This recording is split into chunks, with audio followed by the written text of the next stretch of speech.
How Bizarre is intended for mature, open-minded audiences only. If you are easily offended, we suggest you turn this wacky shit straight off.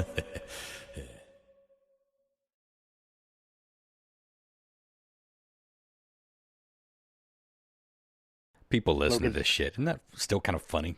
People wild. listen to this. Sometimes I've been like pumping myself up to podcasts by re-listening to last week's. So I like listening to the last week's podcast. We're fucking funny. I find myself laughing at the same jokes in like unison. I know we talked about this a dozen times, but my laugh is hideous. So I'm like together, like with myself. Oh. I do the same thing. But the funniest is when, and this tends to happen more if you've given some time since you've last listened to the particular episode, but when you wish you would have said something and you almost go to say it out loud, and then you, in unison, you actually say it on the show. It's like, oh, I pulled it out. Good for me. I can do that. Good for me being funny then. Yeah. Oh. Are you on the road, John Mark? You don't think it's recording us, do you?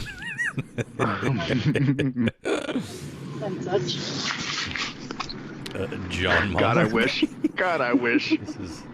This is awkward and hot. It could be. It certainly could be.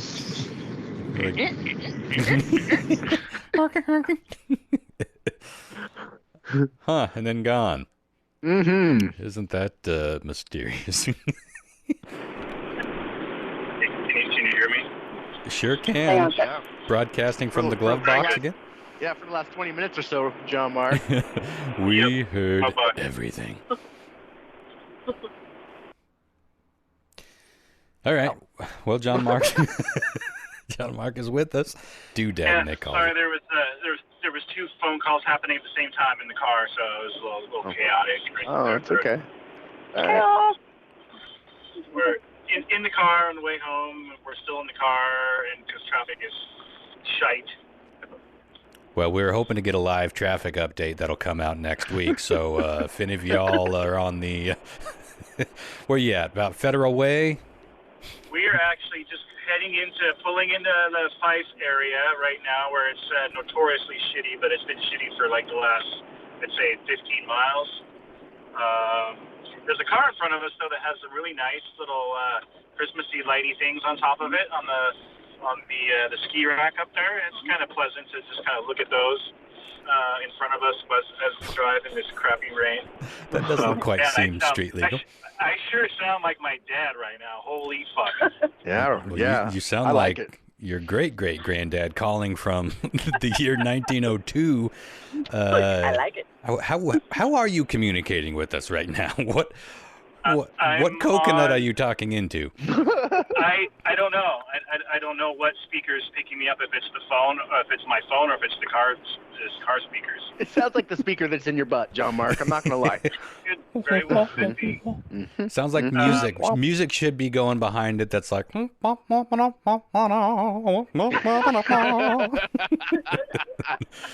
you should sing me a little old-time jazz. It would be the perfect tone. Well, we were just listening to James Brown. I guess it's not old-timey enough. So. Yeah, one more generation back and you'd be getting close. All right. Well, we're almost home, so I'll just mute. So we're almost home, and I'll chime in if need be. Okay. Awesome. Sounds good. Well, don't you want to hear John Mark singing like that and through that mode? Yeah, I do. It even has all the the white noise and crispy cracklies. Hello, my baby. Hello, my honey. Hello, my ragtime gal. I like it. You got a duet thing happening. You know, that's another big Mandela effect line. A lot of people think it's hello, my baby, hello, my darling. I was one of them. That's how I always sang it. So there must be a parody. Or maybe it's just the second verse. That's how stupid the fucking Mandela thing is anyway. It's like, oh, just play more of the song, you dipshit, and you'll hear the one you remember. But you guys said it proper. Hello, my baby. Honey? Hello, my honey. Oh. Wow. I must have something going on right upstairs. Jesus. Well, it's saying Lyle is unavailable. But don't take that to heart, ladies. I guess we'll just keep trucking on. I'll keep trying. Unavailable. What does that mean? Yeah. That's different than Maybe he started his own podcast. he's like, you know what? Fuck it. Crippler's Corner? Yeah, I can't talk. I'm podcasting with my new best friends. I brought some news stories to talk about. I didn't mean for them to all be sex themed, but life sometimes just happens, and one story leads to the next. One thing leads to another. So got those ready to go, and any stories that you guys want to bring, any? That's right, I did. Yeah, go ahead. I had a story too. Oh no, I'm sorry. You just reminded me. I was like, oh, I have fucking saved something. I saved something, Ron, that you would not expect me to save and further send to you guys to talk about. What would you imagine that to be? Something I wouldn't expect you to save? Yeah, and actually want to talk about and send a picture of, or seafood. Seafood or why would I go with the food? That's funny. Sea creatures is what I was trying to. Must be hungry. Bingo. Seafood or forest steaks. Those animal creature type things. Is it sea Indeed. Text coming in, and the photo that you're going to see in the thumbnail there is fucking real. When you click on this, it's a story that Coast to Coast put out about a new bizarre deep sea fish that a deep sea research vessel filmed. And this fish is equal parts terrifying and beautiful to look at. Yeah, I don't know. It's very beautiful. It looks like a spaceship. It does. It's got a translucent dome, like not just like what you would imagine the dome to be. And you see I don't know, eyeballs in there? Like, what the fuck, that's right? That's fucking full-on xenomorph right there. With that. Dude. Yeah, this is definitely good design inspiration for sci-fi. Are you looking at the video? Yeah. Oh, my God. It looks unreal. And even all the little floaties, like the particles down there in the water, even look like kind of like space. It's crazy because from certain angles, it really looks like the old classic. This design, the spaceship design, was big in the 70s. Think the cover of like the Boston albums or Space Jetsons. Invaders, where it just had a big bubble and there's like a city or some sort of components inside the glass dome. That's what it looks like from certain angles, but then when it's coming at you, holy snikes, that looks like a spacecraft. Yeah, so how do you feel about this? I mean, yeah, you said equal parts. Yeah, terrifying. I was does good it until really started still creep you out? It's kind of cute. I was only creeped out when it kind of started coming towards the camera a little bit. Like, coming at me in 2D in a 4-inch by 2-inch screen. No, thank you, Lord. Yeah, exactly. I don't know. There are some I keep wanting to say seafood. Jesus, Ron, animals are not all exclusively there for you to eat. Not all of them. I'm looking at my cat. You can't eat a cat, Ron. Sea creatures, there are plenty of fish in the sea that turn my stomach. We talked about one quite recently. The betoothed. The ones that are toothed are monkfish, or the ones that got like the filmy stuff over their eye. But it seems kind of funny that there is some terribly creepy shit way down there. But it also it's kind of like fish start out pretty. Like the top feeders can be, especially tropical. They can be like beautiful and rainbowy and cutesy and, look like a Disney character that's just trying to find her way in a crazy mixed up world. Then you get down a little bit bigger and you get to the sharks and some of the like mudfish and some of the betoothed numbers, as mentioned. And then you get a little further down and they just seem to get like catfish and they get fugly. And then it seems like if you go down deep enough, they get purty again. It just circles back around to beauty, huh? To being rainbowy. So is this a new species? It's not one they've ever seen before, allegedly.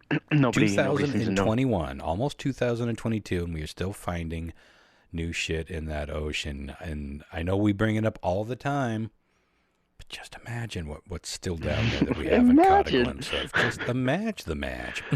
Yeah. What blows my mind is how... Shh, quiet. I'm sorry, I got my kid for a few minutes. Bat's going to come grab him. She needed a little bit of help. No, it's okay. You go potty. Do it. All right. Oh, you're going to poop. Cool. Guess what, guys? You get to hear me wipe my kid's butt in real time. Yeah, that's a first. Okay. Put it on speaker. But until that, what boggles my mind is the deeper you go into the sea, the more the pressure just crushes shit. Like, how are they surviving down there? They're just built for it. Yeah. It is funny. It's like I mean, that fish looks fragile as fuck. Right? It looks like it would splatter. Or you poke it it, dropped. like you could either poke and or shatter its dome, and it would have a hard afternoon. It wouldn't look like it'd be happy. Yeah. Yeah, it would be immediately killed. It would have to be one It way or has the to other. be stronger than it looks, then, right? I don't know, or it's just. I mean, think about how, in the grand scheme of things, like the outer wall of a spacecraft or even a fucking 747 is not. It's not like it's made out of cement. You know, you could shoot a bullet through it. Maybe some of them you certainly could. Yeah. So they're kind of thin when you think of what they are actually doing through the atmosphere, or spacecraft, obviously, out of the atmosphere, and the pressure and the heat of coming back in the atmosphere. So maybe it's something like that. Maybe that's what these engineers have sort of used as some natural inspiration. It's like, well, this little pussy, if it can withstand the depths that it's withstanding, then surely we can put together something that can get us to Detroit in 3.5 hours. So who knows? I don't get science, man. I don't get how anything fucking works. Like, I have read like 10 times trying to understand how we have pressurized the cabin of a 747, like how that works. And I understand what they've done, but I don't understand what it does. And it's probably a similar thing like that, where we just don't fucking know.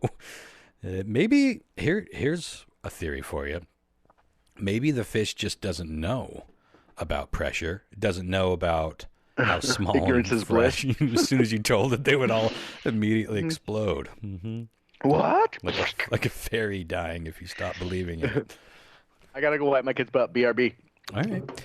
BRB. Well, I'd love to fill, but Lyle is unavailable and John Mark is in the past. I guess. I'm coming to you from 1923. Hey, go back and kill Tesla, or not Tesla, the other one. Who's That rat fuck. why am I Edison? Yeah, go back and kill Edison. Can you imagine? I wonder what the chain reaction of that one murder would be. That's a pretty important murder. We might have our jetpacks and our flying cars and our electricity over Wi-Fi at this point in time. And at least a couple more elephants. You know what I'm saying? Those things could live to be a long. Right? Oh, Topsy. R.I.P. Oh my. All right. Oh, Ripsy Topsy. Did we get everything out okay there, Chris? Everything's great. All right. Sometimes my kid has like immaculate shits where there's nothing to wipe. That must have been one such. Hey, you want to say hi to Uncle Ronnie? Okay, I'm gonna give you the headphones for a Yeah. sec. Okay. Talk to him. Hi. What's up, Logan? I heard things are moving along nicely over on your end. He didn't get my inappropriate joke. Logan, are you in what, junior high now? I don't know, kids. Wait, what's that? I don't. What are you hoping you get for Christmas, Logan? I want Uncle Ron to get that penis reduction he's always needed. Well, from your mouth to God's ears. Yeah, well, that was He was fun. being shy. Yeah, well, that's fair. He was pretty happy though. I'm gonna send you guys a little photo. Anyways, on with the show. Without the crippler, it feels pretty weird. Yeah, well, this happened before, and I was pretty worried, but it ended up that he was just sleepy. But let me text. Oh, you sent a text. He knows we're he knows we're going. He saw the leading up. Oh, that's pretty cute. What's is he playing classic Nintendo? Oh no, he has a little matchbook car. It collapsed. Oh, yeah, there it is. Speaking of classic Nintendo, have you guys seen the new like super classic Nintendo handheld thing? Yeah, I've seen a few. I don't know if it has options to do other games, but this one that I saw was like it had like the first 4 Zelda games. Oh, that's cool. But it looked, I love that stuff. It legitimately looked like it was out of like 1985. That's what I liked about it. I always get these things though, and I'm really enamored with them for like a week, and then they just kind of gather dust. I don't know what to say. I get bored. You I mean, know, like I really want to play these classics for a minute, and then I'm done. I gotta be honest. I feel that way about 90% of the gifts that I am given, and I don't buy things like that for myself anymore because of that. Now I'm in the process. I do this every now and again. I feel like it's probably been 2 years since I brought this up on the show because it seems more like 20, but I am going through one of my phases where I'm like, Jesus Christ, you pathetic, crazy, insane asshole. Throw some of this shit you don't use away. Oh. I hinted at it a Does couple. it spark joy? Does it spark joy? You know that phrase, like as you are cleaning things out, it became very famous with a Netflix show about a woman that cleaned, Marie like a Kondo. Japanese. Yes. Oh, I don't. I didn't And recognize that. the phrase is, if it does it look at the item, does it spark joy? If it fucking doesn't, see ya. Oh, maybe I should Anyway, watch that. That's where I'm at, dude. I am in such over need of organization Mommy's here. and just paring down. But a couple episodes ago, I was talking about getting some new dishes, some new cookware, and that's all going to come after I get rid of 30 years of. Well, I have 227 lids to things that don't exist anymore. I don't know if I don't know where these mythical pans end up, but I got a whole shit ton of lids. I got all these weird spoons that I never use. Like, what is this spoon? Like, this spoon doesn't fit in my mouth. It doesn't, it's like flat and it has holes in it. What am I ever going to do with the flat, behold, won't fit in my mouth spoon? And yet there's like 15 fucking things in one drawer that I could summarize the same way.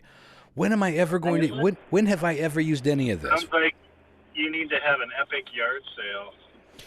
Well, I took like 3 huge boxes to the Goodwill, and I don't even think one single thing matched. I don't think, like, I threw out a bunch of glasses and stuff. I don't think one of them matched. It was like, what am I doing? I'm a single middle-aged man who entertains occasionally, but I rarely have 179 people over to my humble abode. And even if I did, they're not all going to need their own glass and flat, wide mouth spoon. So I'm just like, I'm going through all this shit in my head. I was really having a hard time, if I'm being honest. I was having a hard time not going down a shame spiral. I'm not typically one to go down a shame spiral. I can acknowledge some of my shortcomings and I can sit with it long enough to, for it to be beneficial and to steer me in a better direction. I don't really have that gene where I just kind of spiral down. I was spiraling. I was like, motherfucker, what do you have this for? Why do you have that? What are these doing here? Why is every corner in your house? My house looks pretty tidy in most rooms until you get into a hidden corner, and then you will see no less than approximately 1,200 items, neatly or not so neatly stacked, shoved, crammed. And so when I want to find something, I could pull what is talked. I don't know how I do it. It's some sort of, it's baffling science, just like the bubble-headed fish we were just talking about, because I'll pull something like everything out of this little tiny corner, and I'll turn around after I've pulled it all out, like disheveledly. It will fill my entire living room. I'm like, what the fuck? How have I managed to cram so much of this shit in there? And I do it all the time. I do it in my car. I did it at radar station. I'm a crammer. I'm a piler in corners. And then I keep the middle section looking. This sounds like your sex life, too. It's a very strangely. peculiar kind of illness. Crammer and piler in corners, but the middle section. But the middle section, well, it looks good to go. I mean, it's fine. But if you really start pulling it apart, yeah. Anyway, long-winded way of saying, I am excited about getting rid of more stuff. And now that we're heading into the holidays, it's like, this is going to sound like I don't know, this might be a bit of an eye-rolling complaint, but for whatever reason, I get a shit ton of gifts all year round. I think it's I don't know what it is. People love me. Shut the fuck up. I know. I appreciate the sentiment, But you can't understand how much That's so stuff funny. I was literally, I end up as with. you were telling that story, I was literally thinking, "I should really get Ron a gift for Christmas soon." I was like literally thinking that. Fucker. Well, here's the thing. I don't need anything.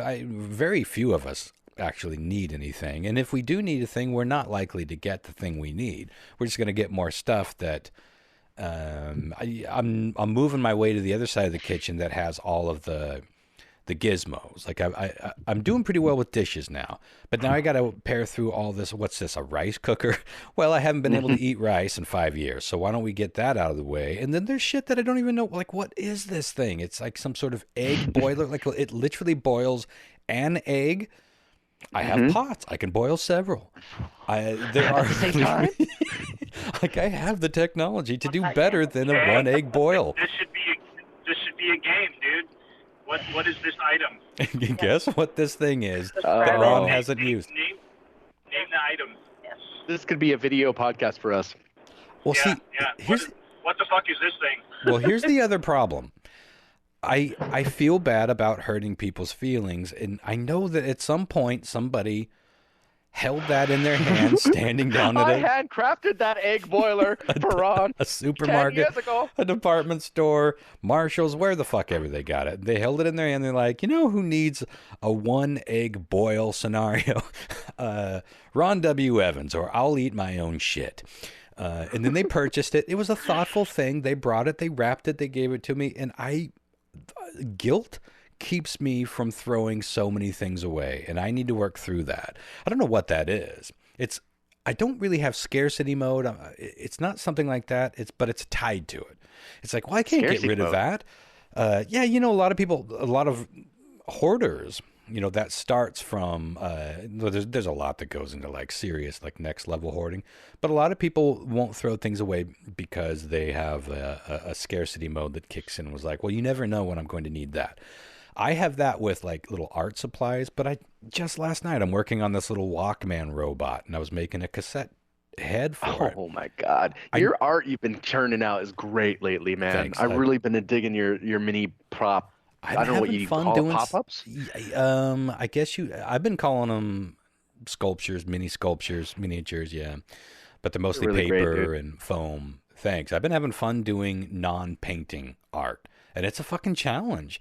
But I needed a little plastic window for the cassette tape. That most of the stuff that I'm doing right now are like miniatures, like I'm shrinking them down. This is the first thing I'm doing where I'm actually making a little bit bigger. Like the cassette tape head is about 2.5 times normal size. So I need a little plastic window. So I went to one of my mini tubs, and I saw all these little plastic blister packs that you get. Like if you buy a new flashlight, or you buy some usually electronics, sometimes kitchen gizmos. It comes in those insanely difficult to open packages that are clear plastic. Those make amazing little windows and TV screens, all sorts of things that I do. So I have that with my art. I'm like, well, you never know what I'm going to use that for. But I don't have that for other things. Like you never know when you're going to need a 17-year-old can of creamed corn. But there's something emotional that I have where I feel like I feel bad about throwing out or giving away a gift that somebody gave me. So I guess I'll hold on to it for 12 years, then lose my shit, and then get rid of it. It's not a healthy cycle. I need to trim that down to at least a 2-3 year number. Anyway, I'm rambling. I didn't know how I got going down that's all to say. I have tried so hard to get my family to get on board let's not do Christmas presents at Christmas. Let's just get together. Let's make food. Everyone can bring a dish. Let's sit around. We can watch a holiday special. The kids, when they were young, it's like, yeah, let's just spoil the kids. And then we'll have fun. We'll play some games, drink some cocoa, and call it a night. No one has to go through all the stress. No one has to spend all the money. And we don't end up with a whole bunch of shit that we legitimately don't need. And there seemed to have been a movement in the U.S., maybe it was a worldwide thing a few years ago, and I was really excited, but it didn't take. I would like to see a genuine movement to at least if you're if you're going to do presents, and again, I'm not talking about kids here. Most adults don't really need anything. And for the adults that do need things, well, maybe that's what Christmas can become. We can all pitch in and get them presents that they could use. There's a lot of people out there that would love to get half the shit that I'm literally kicking across the floor because I'm furious there's that somebody there's out more there shit. just writing Santa every night. Please, Santa, all I want is a 1-egg cooker. It's all I've ever needed. Nobody in this house eats eggs but me. And I have a small constitution. I just need one pristine, attentively boiled egg. Amen. And yeah, and I'm just punting mine across the room like it's the end of the Super Bowl and the game's tied. I know, but see, that goes back into my guilt. And I'm donating these. Like, somebody is going to end up with this, but I there's this weird, I don't know what's happening with it all. Like, why I hold on to stuff like that for so long. But in the end, I realized that gift giving is sort of a love language for a lot of people, and I can relate to that. I like giving gifts as well, and I do end up with a lot of really cool shit. Some people just really know how to give gifts. Sarah's been pretty good. She gets me shit that I can use. Cynthia's been really great. TJ has given some very memorable things. So it's not like Because you're not sentimental. You've said many times you're not really a sentimental guy. It's not like a sentimental thing. I am sentimental. I am sentimental in certain ways, and I have changed my mind about that. I have said that. Really? I have declared that. I have acknowledged that I'm more sentimental than I maybe previously thought. I'm not nostalgic. In the way Maybe that that's why it was confusing. I don't look back on really anything with much fondness. I'm a move forward kind of guy, and the past always makes me feel a little creepy. But I do have sentimental ties to like a random thing. I'll just pull something out of a box that I'm trying to organize, and I'm like, I remember when I got this magnet. I was on my honeymoon in Las Vegas, and this is like, you can't do that with everything, though. You can, but that's how you get that down that slippery slope of hoarding. And I am this. Well, you've been to my house. I'm this fucking close to being a hoarder. I collect all these things, but I genuinely don't have garbage laying around. That's the one thing I don't have. But I have tons of shit that is essentially, it's garbage to me. I don't use it. I don't need it. It's taking up space. I have a pretty big house, but it's pretty claustrophobic in some rooms because I haven't done this religious experience of purging. But when you start doing it, it's a little emotional because you're going. There's no way you can do it, especially if it's been a few years. There's no way you can do it without stirring up old ghosts, old relationships. People, you'll see pictures of people that are dead now. You'll see toys from a pet that died 10 years ago, and it'll rip your heart out. There's all these little things in my world, because I don't throw things out immediately, that I'll just stumble upon when I'm doing some deep sea diving in my storage rooms and through the drawers and stuff. And so it's tough. I get really stressed out when I try to do that. It's an emotional thing. Our stuff in a lot of ways represents who we are. And you don't want it to define you, but it can tell a story to other people if they stumble upon it. It's like, well, I know what kind of creep this guy was. Anyone that stumbles onto my treasure to dig through. But it would be a fascinating thing for someone who didn't know me at all to just stumble into this. What the fuck happened here? Yeah. What went down in these walls? But what happened in this kennel? It's just some poor skeleton still chained up because I died before I could let him out. Oh fuck! But it's dark. I like it. After you get a couple of days into it, or even a couple of hours, if it's not that big of a project, you're just like, you start to feel the weight lifting off your shoulders, and it's some therapeutic thing. Then you're just kind of ready to just start shoveling the shit out. So I'm not quite the shoveling out stage, but Heading I'm there. having a lot of these thoughts about my dad's RV, about what I'm going to be doing, cleaning it out. What are you So, going to walk into? What story yeah, is his stuff going to tell? exactly. I spoke with a lawyer today. I went and met with a lawyer, and I'm really glad I did. Even at $300 an hour, I'm going to hire them. They're going to help me navigate through this. And the idea is that their lawyer fees will come out of the estate if there's anything left. It comes before debts. So yeah, I feel a lot better. The road that's ahead of me is a nightmare, but at least I know what the road is now. Like I know what the fuck I have to do. Yeah. Before it was just like I don't even know. So much better about it. I'm still getting through it, but Well, is there anything to add to that at this point, or you think there'll be it's still kind of like we gotta plot, we gotta plan and go through some things, and then you'll have. I had a good. I have to. My sister's gonna sign a form that basically says I'm the dude. I'm the guy that can like. It doesn't mean I inherit all his stuff. It just means I can take all his shit and sell it all and put all that money in a bank account and then organize all his debts and cross-reference those two and see what's left over. Yeah. And anything that's left over kind of gets split between his inheritance. Is his three children. One is so it would be split between me, Katie, who's still alive, and then Lily, who is Allison's daughter. She left behind. That'll be a three-way split. So, Yeah. and I feel pretty good about that. Feels right. Feels fair.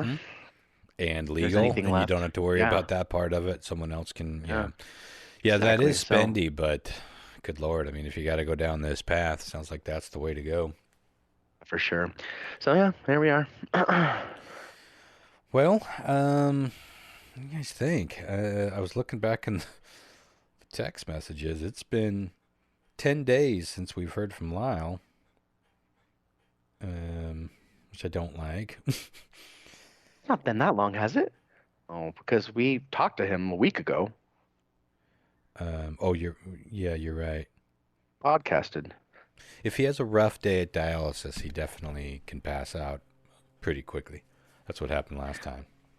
Well, I worried that Lau might not make it. I asked Bats if she wants to hop on in his place for championship round if we need someone to fill in. Okay. If that he sounds answers good. her. Hey, what's going on? Hey, buddy. Are you okay? Yeah, I missed it. No, we're on right now. If you want to get up and hop on, we just want to make sure you're all right, man. Sorry, we figured you might be sleepy from dialysis. No, I didn't have dialysis. I was sleeping. Oh, good, buddy. Well, hop on if you can, and we're gonna do news quiz in a bit. Okay. All right, we'll see you. Oh, that's a relief. You guys catch that? Yeah, he's good. Just sleepy. You knew it. We knew it. But it's fair to worry when you can't get a hold of Lyle. It is in this day and age. Truly. Not as scary and not as fair as it was, a few months ago. Whew, things are really, really looking bleak. Things are looking better now, and I'm glad he'll be joining us. I'm going to go ahead and move on to so we can get through some of these stories. And as I mentioned, they are mostly sex-based, and that was kind of an accident. But don't confuse that with well, don't confuse that with sexy, because this first one is technically a pedophile story. Although it didn't say the age of the student. So the headline is potent, but unfortunately not all that rare these days. Florida substitute teacher has sex with student.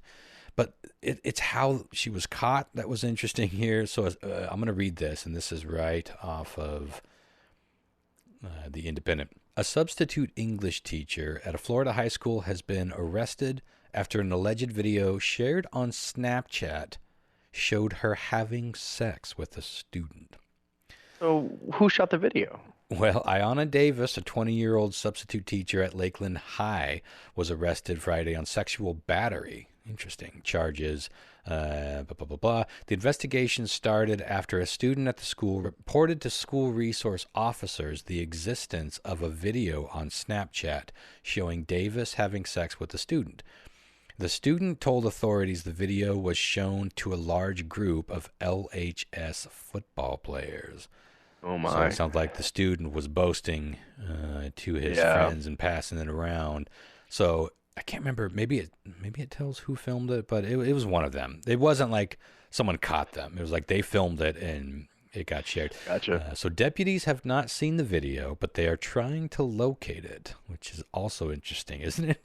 It's like there are some positions where you have to seek out and watch this kind of video. It goes on to say a public defender representing Davis did not immediately respond to an NBC News request for comment. And Davis admitted to detectives that she had unprotected sex, interesting that they point that out, with the student on 4 occasions. Twice at his home, and twice at her own. Where's mom and dad? No shit. Latchkey kid, I guess. I shouldn't joke about this. It's a fucked up sitch. But according to the sheriff, how old is the kid? High school, so, you know. And I know we talk about this all the time, and we're going to get into a different mode of this after this story.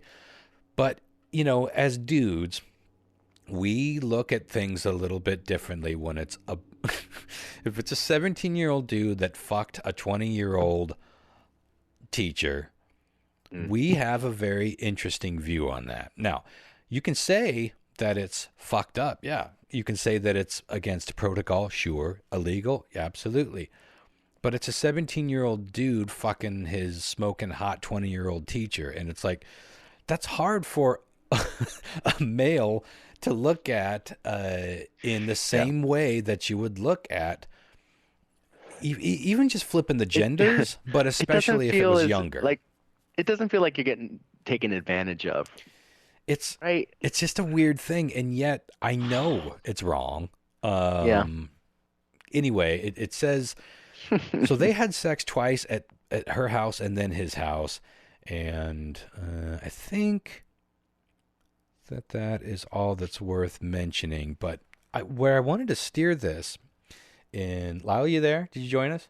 Yeah. Good. I'm glad you're part of this talk because I'm curious what you all think here. I feel like we were already kind of heading there, but there's a lot of fucking teacher fucking going on these days.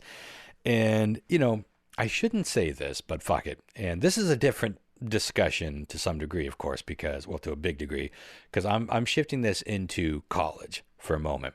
Actually, for the rest of this conversation, we can go back to high school if you want, but I think we can all agree that no matter what, I mean, that's illegal, that's wrong, that's a different thing. But I know 3 women, who have had sex with one of their college teachers or college professors. They're not all professors.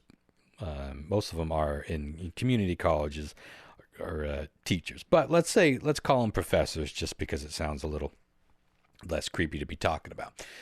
Now, these were all women, and it was a huge fantasy for them to fuck their teacher. Sorry, professor.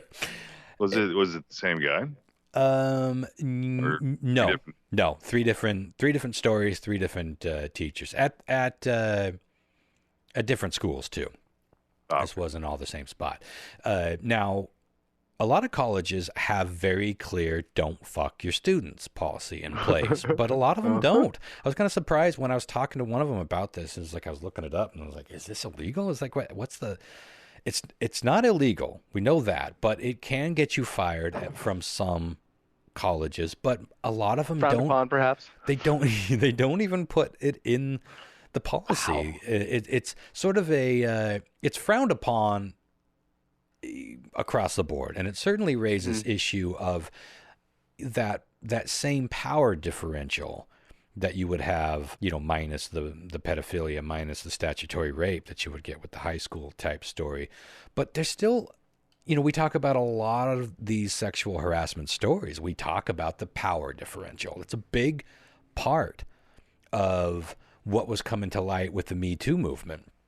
And that a lot of that had nothing to do with age so much as this person who's in a position of power not only attracts a certain amount of attention and is in a place to take advantage of a certain amount of attention, but it's also a place where they are prime for being a predator. So that power differential is important to think about here too.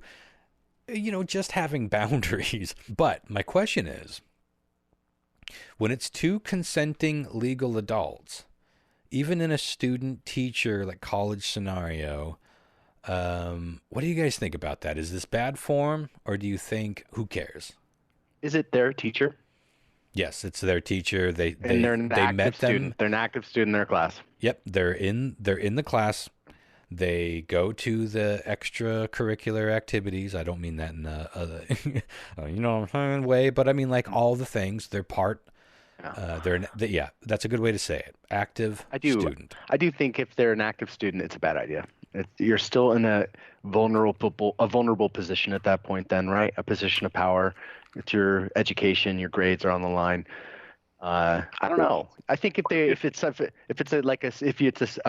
student you had in the class, and they're no longer in your class, yeah. I don't think it's so bad. There can be a little bit of awkwardness in that discussion, but I'm with you. That's a different scenario. And that position might be missionary too. Yeah. Mm-hmm. I think on almost two different ways. I think if it's kind of like having sex with a coworker. You know what I mean? Yeah, it is closer to that. Because you got to deal with that every day afterwards. You know what I mean? So it's kind of like on that level. It's kind of like a bro level. That rarely works out. You don't.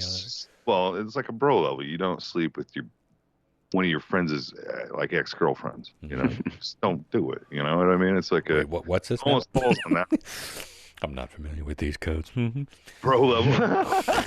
We need to talk about these levels, right? Yeah.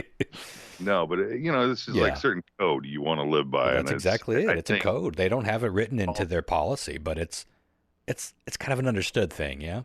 But on the opposite side of that, it's kind of like Christmas, isn't it?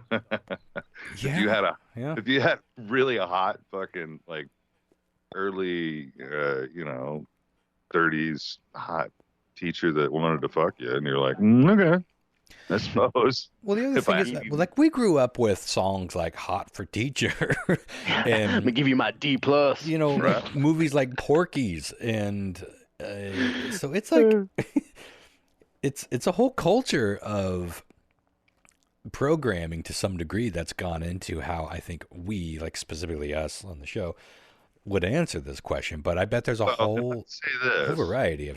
Yeah, when we were younger and all our teachers were like old and like 80, we didn't have these early 20s or late 20 blonde haired 6 foot tall freaking you weren't often hot for teacher, Lyle, is what you're trying to say. We didn't have any hot teachers.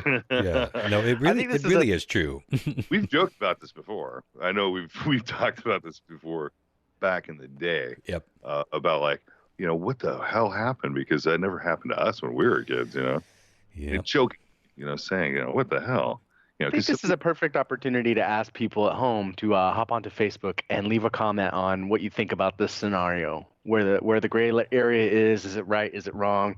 I'd like to hear your thoughts. And I don't think, Ron, did you ever share your opinion? Well, I understand that across the board, we should all be on team wrong if we're talking about high school, because we jumped back into school for a little bit. There's no discussion to be had about that, except I suppose the uncomfortable feeling that I get when we talk about it, because it's like I put myself back as a 16-year-old horny as a motherfuck teenager who would never have turned down the opportunity to fuck one of my hot teachers.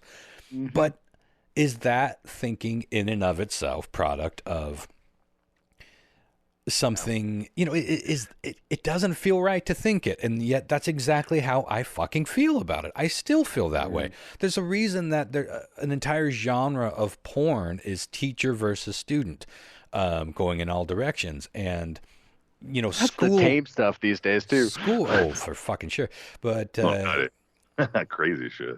Yeah, but if you're asking me in terms of the college thing, I can tell you, in these instances, I lost a certain amount of respect for the teachers. I do feel like they were in a position of, it's an authoritarian, is that the right word? Authoritarian sort of position where, I mean, listen, they have power over it. There's no way around it. They decide their future to some degree. They decide whether they get to be a nurse, at least at the timeline that they want to be, or whether they get that degree. There's a lot of power there, and there's a lot of dynamic there.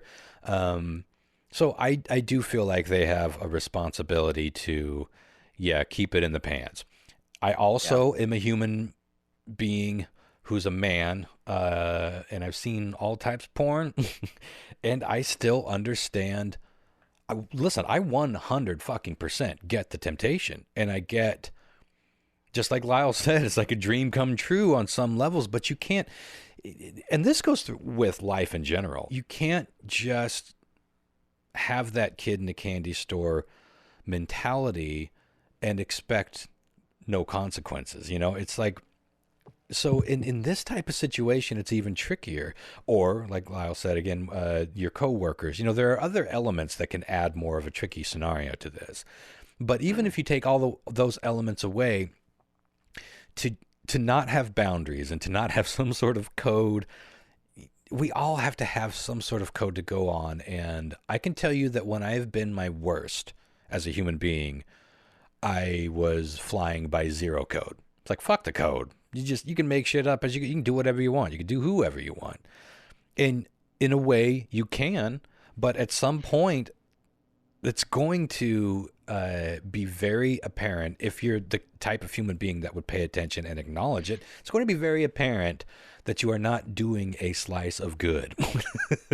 Now, that's not to go all the way into the puritanical side of things. And, I'm certainly not stuffy when it comes to sex and sexuality, but you got to be fucking careful, especially in this day and age. And that's the other flip side of this for me, is like, it's risky for you as somebody who, think about all the work you did to become, even if you're not a bona fide professor with doctorates and all that fancy shit, even if you just became a teacher at a community college, that took a lot of doings. That took something. And that's something that you can risk by fooling around with something like that. And I just, in one of these situations, the teacher got her pregnant, and the classic, don't worry, I'll pay for your abortion scenario arose. One of many snafus in this plan, when you can just maybe go home and whack it, thinking about that girl in the front row of your, I don't know any college classes, so Joe Rogan's got a special on Netflix, and he touches on this subject a little bit, and it happened to be with filmmakers in Hollywood, and the filmmakers, that are just recently in the last few years, they got in trouble for having sex with the actresses in their movies, and he was like, I would be pissed the fuck off, if some fucking producer tried to fuck my daughter. But if it was a switch on gender, and if it was a girl filmmaker wanting to make my son the next Batman, then I'm Batman, baby. Well, this is what's uncomfortable. We laugh, but it's so bad the other way around. Why? I mean, like, why isn't it bad? Well, that's both what ways? I want to hear that from women. Yeah. Or even more men. I mean, who knows? Maybe we're not even in the majority. I feel like we're probably in the majority of straight men. But I could be wrong. But I'm curious if even women. I think like a young Brad Pitt, or a young Tom Cruise was their teacher in high school. Listen, these three examples that I just gave you were women living out their fantasy to fuck their teacher. So it's not like this is an exclusively a male fantasy by any stretch. I think that there's probably some different things happening that lead into why you would make that decision. But because I do think we are very different creatures to some degree, but I don't know, maybe that's all melting away now that we're all getting into a time where we can be a bit more honest in some regards of how we feel, how we think, what these things mean. That's why it gets to be a bit uncomfortable. But I would love any of our. I feel like I need to stop saying female because people keep complaining about that. I don't. But what do you said say? this before? It's just like Women? Our Did ladies. you say women? You said it with such All you bitches. like a weird cadence, like you wanted to get through that word fastly, like it didn't sit well in your women. I'm comfortable jokingly saying bitches, but I'm not comfortable seriously and respectfully saying female because y'all are making me feel weird. Well, you're not all of you, very few of you. I just don't know who to Here listen come to. the emails. Here Don't come know the who to comments. listen to. Well, what I want is the feedback from the lady folk letting us know if you agree that it's at least slightly different if a dude is fucking the female in power. Fuck it, I'm just going to use all the pronouns here. In power than it would be the other way around, or are we just fucked products of society and pop culture and songs like Hot for Teacher? Let us know.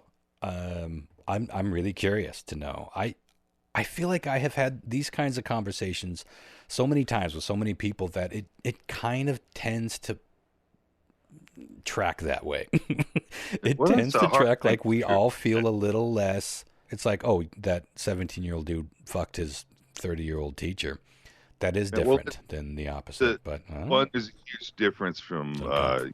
just like raw sexuality and sex versus like lovemaking. Like they the Making two people love. act really Sometimes they're the same thing. not well. No, Chris. I There's don't go not. making no love. Sometimes it's Fuck. just, and then sometimes there's emotions involved. Oh, tell it to me, baby. Wait, what I'm motions or emotions? Yes. I The second answer is that yes. emotion. Well, we got you guys to take John Mark. What do you think? What's your feeling on the college version of this anyway? Do you think it's consenting adults, so let them do what they want to do and clean up their own messes, or do you think that there should be protocol here? I think it's a question of ethics, especially when it's like whenever there's something on the line like grades or work situations or something like that. It can just get messy real quick, and I just think it's better to avoid all of that. That's a good point. It is more similar to a boss-employee situation than coworkers per se.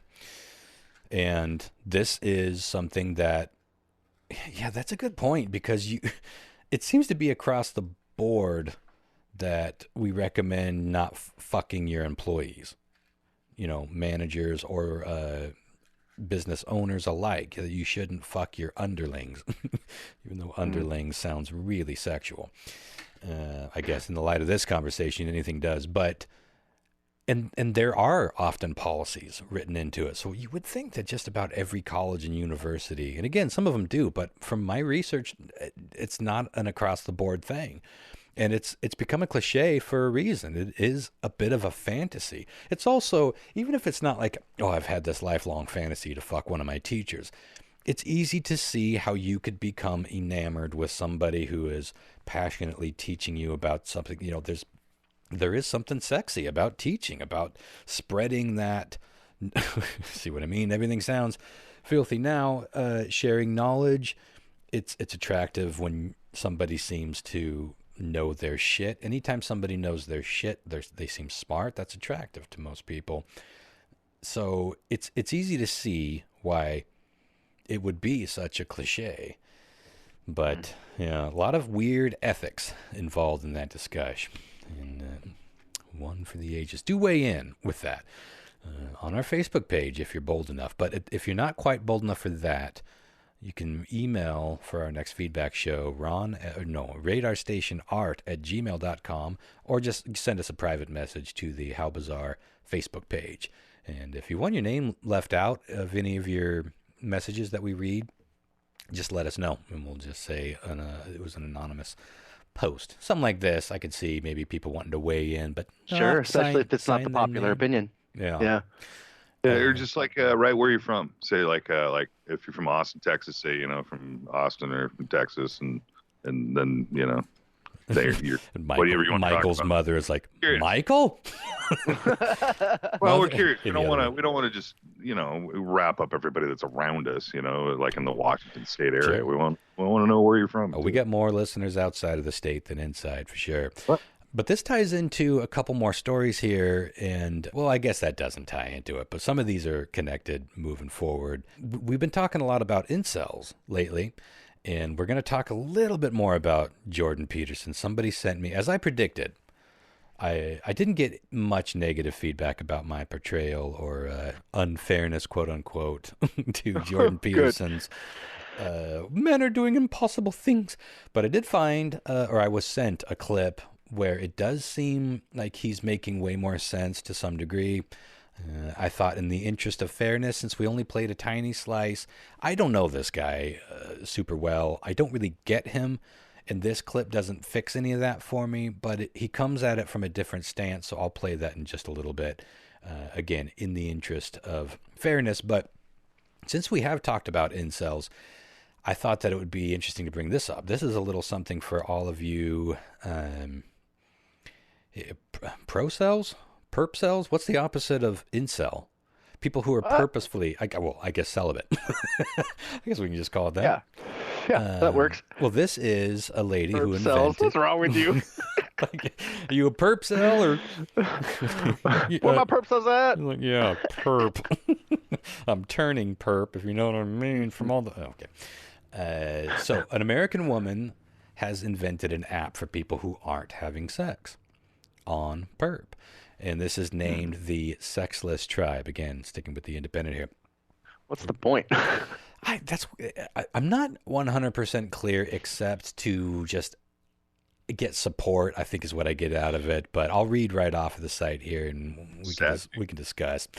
The app was launched by Shakaya Seabrook, 33, in a bid to help a community she believed was not represented enough in mainstream culture. Despite the app being in beta mode, Seabrook, who is from Tampa, Florida, another Florida story, says quite the opposite of the last one, says the app has already been downloaded by more than 8,000 folk. Not huge, but it's a good start. She says, I can remember as early as 13 years old making the decision, and I don't know why I made that decision at 13, but as I got older, seeing how casual sex was happening, it was nothing I desired. It didn't look super special and or fun. But I did have to snip this quote out and isolate it because I'm 12 years old. She went on to say, there's not space enough for people to come together and get the help they desire to be successful in living this lifestyle. So I arose to the challenge. I mean, come on. She's just asking for that sentence to be No kidding. read on a podcast like this. The app features, it's got a lot of date app-like scenarios. Erectedly. Maybe it's for people that want to have a relationship but don't want to be intimate like that. Yeah, the nippy, frosty atmosphere of casual dating. But it's typical. It is a lot like a dating app, and it's got like chat rooms. But there are also like organized abstinence events that are put together. Like you can hook up with people to not hook up.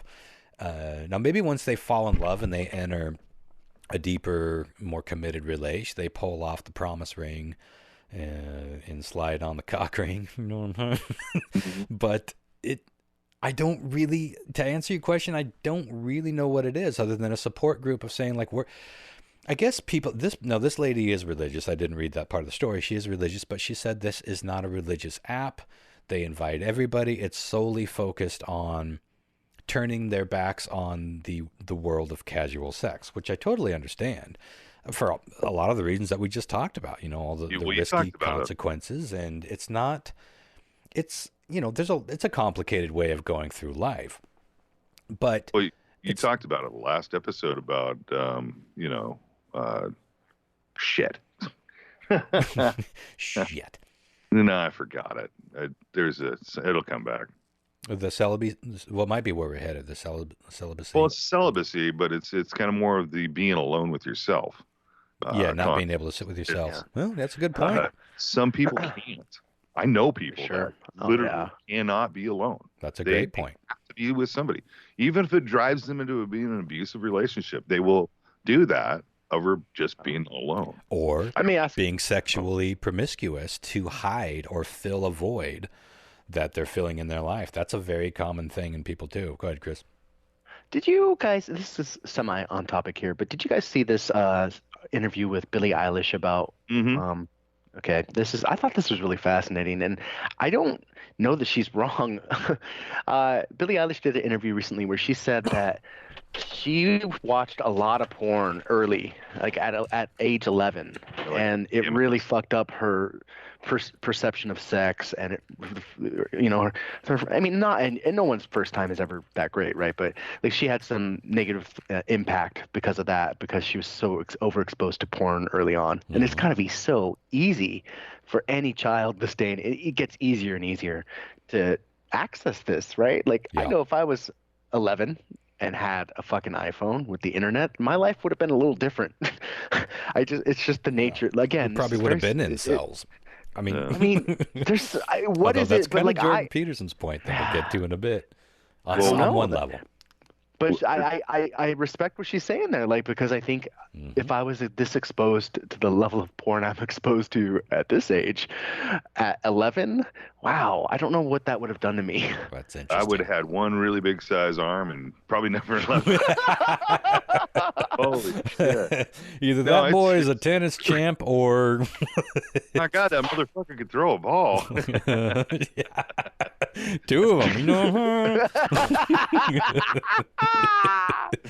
Yeah, that's a good point. The whole thing about not being able to sit with yourself, and I suppose this is, again, I think that more than anything, this is a bit of a support group to tell you that you're not damaged, you're not a weirdo, you're not a loser for choosing to not have sex. You know, of course you would say that about just about any drug, you would want somebody to be taught you from a very young age that you don't have to give in to peer pressure. We were all taught that. And sex definitely plays a part of that, but sex and drugs and alcohol for sure are such a huge part of our uh, social activity. It's everywhere. You can't escape it. So I do like the idea of some people popping their heads up here and there and saying, here is safe harbor. You are loved. You don't have to go down this road, and you should be able to be okay with yourself. Not that I think that.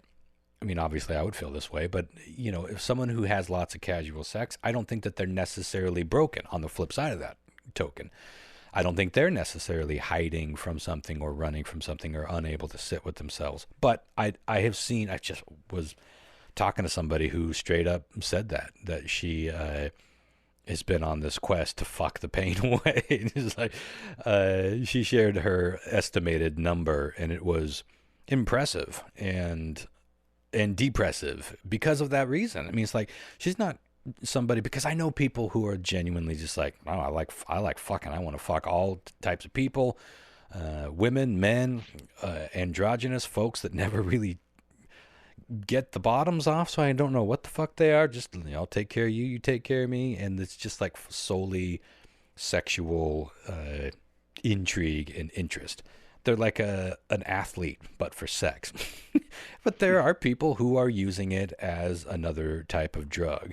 So this, I suppose, would be something like a support group, like you would get with AA. Come join us, be part of a community that will support you in your endeavors.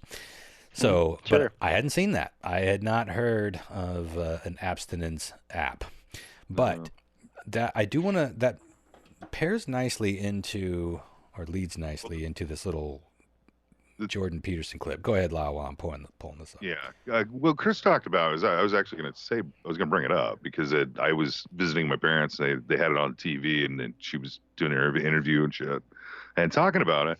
And I was just thinking to myself the same thing we all talked about before. Is like, I was telling my folks, I mean, shit, when I was a kid, we had to find our porn out in the woods, you Mm-hmm. know, Mm-hmm. and Some of us still do, Lau. A couple crinkled up pages under some shack out in the middle of nowhere, and you would squirrel that away and And, that use was it for tame, 10 years. Mm-hmm. that was tame and timid. We were talking about like Penthouse, Yeah, Playboy, Playboy, shit like that. Hustler, Mhm. it was completely, pretty much for the most part, pretty timid. Imagine at that age, like Chris is saying, having the whole wide fucking category of anything you ever wanted to watch Yeah. at the finger. It's you got to think that it's got to fuck somebody's brain up. Being that young, getting, especially Yeah, well, I think hers was BTMS or whatever, you know. So I mean, she get smacked, you know, get fucked, punched in the face, like that, you know, chains and all that crap. Yeah, At I 13, did. you know, it's just like, you know, wow, you know.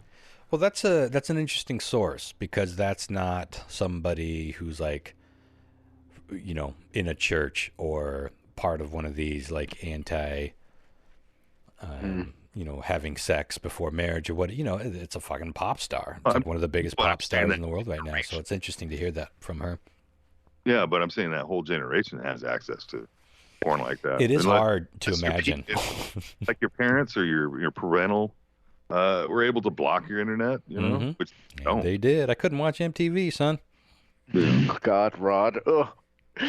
Your Well, see, childhood, I bro. had the opposite of it. I had the complete opposite of it, and I maintain that any extreme will make you a freak. If you get the extreme of watching any fucking porn you could imagine from the time that you were 9 years old, or every single thing was put away in the cookie jar, just out of reach and locked up, and you never had access to anything, you're a freak. There's no in between where all the, I suppose, more healthy sexual folk probably live.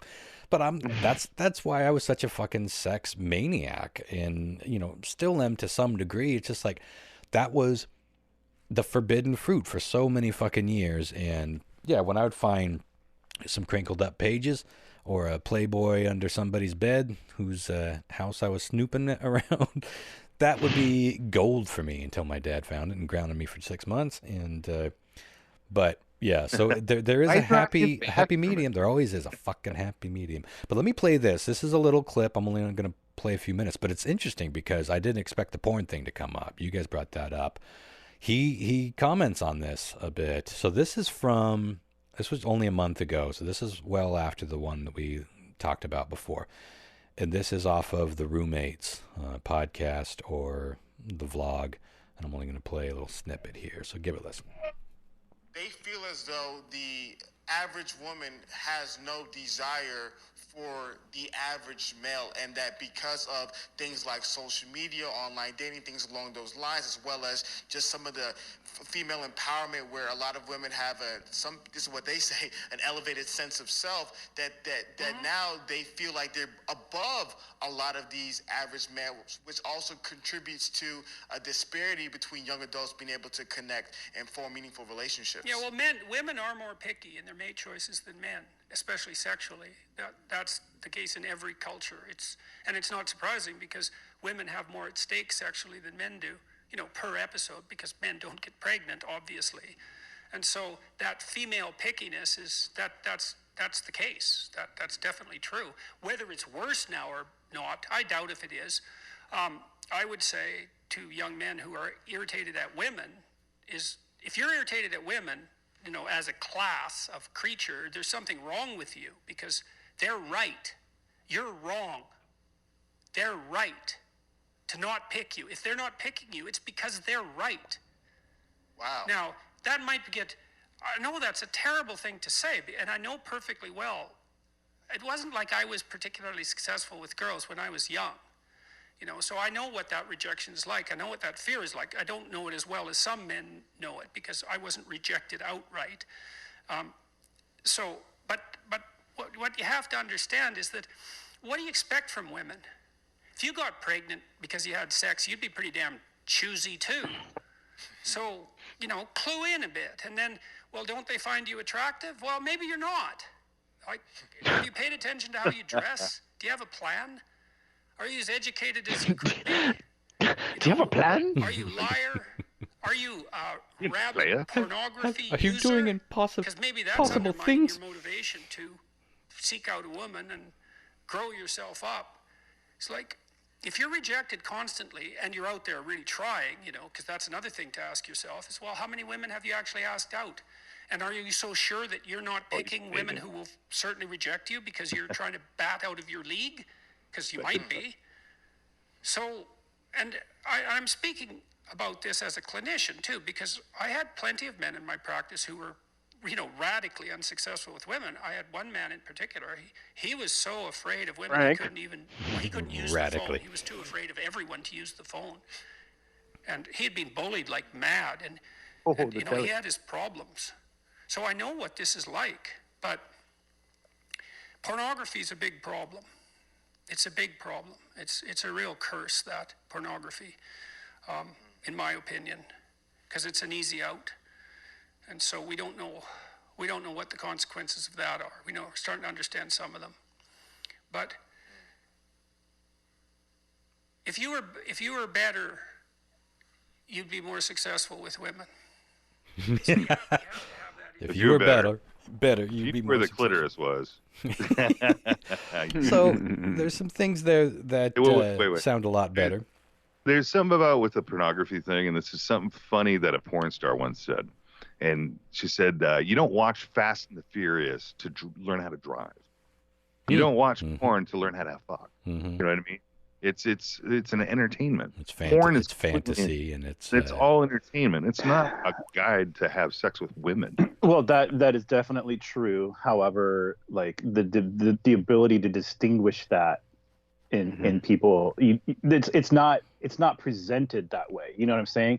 Like, no, for sure. And a lot of people don't. When a young person first discovers that type of thing, it's not presented to them as like, this is not a guideline. This is for a very specific purpose. It's not, you know what I mean? They're just like, and so that thinking is not there, and it can warp you. But it's like anything else. Like, it's a tool, right? And it can be used for good or ill. It's like, fucking like too much of anything is bad. Like you don't want to eat too much food of the wrong kind. You don't want to drink too much liquor. You don't want to, you know what I mean? It's just like moderation. Everything in moderation. That's right. Yeah. Well, it is an interesting thought that what is the psychological outcome of porn? I do feel like at this point we've had porn for quite a bit. Quite a while. And even going back to me, I had seen full-on hardcore. I had gotten a hold of a couple of actual porn tapes and seen hardcore porn before I ever had sex. So it wasn't like, I hadn't seen anything of the, I suppose, next level variety. You want to hear Dated? Oh, yeah, sure. Like Dated? No idea. Oh, yeah. I think the first porn movie I ever watched was on a not a Blu-ray, laser disc. No. Laser. Man, that'd be amazing if you still had that. I didn't own it. I was at a girl's house and she was playing it. I was like, titties in 540p. Would have been razor sharp back in the day, man. My grandma had a Blu-ray player. I bet she was a freak ass like you were, Lau. I got it for those titty pictures. Okay. Yeah. Don't bother bringing over Raiders of the Lost Ark. Yep. Bring me later. Watch Tomb Raider. Bring me Womb Raider. Yeah. But I thought it was interesting that you guys, even before I played that clip, brought up the potential negative impact of porn. Now, I personally think that porn is not something, like you guys said, anything in moderation. But so much of it is tricky for the individual to self-police. This is true whether we're talking about booze or overeating or sleeping around or watching porn. It's hard for you to gauge when you have crossed into a place where it's no damn good. I always thought this is a good chat. Well, I always thought when you were shooting blanks, you needed to stop for a little while, let it build back up. Yeah, well, that's a real thing. Yeah, when you're pulling dust bunnies out, it's time to take a breather.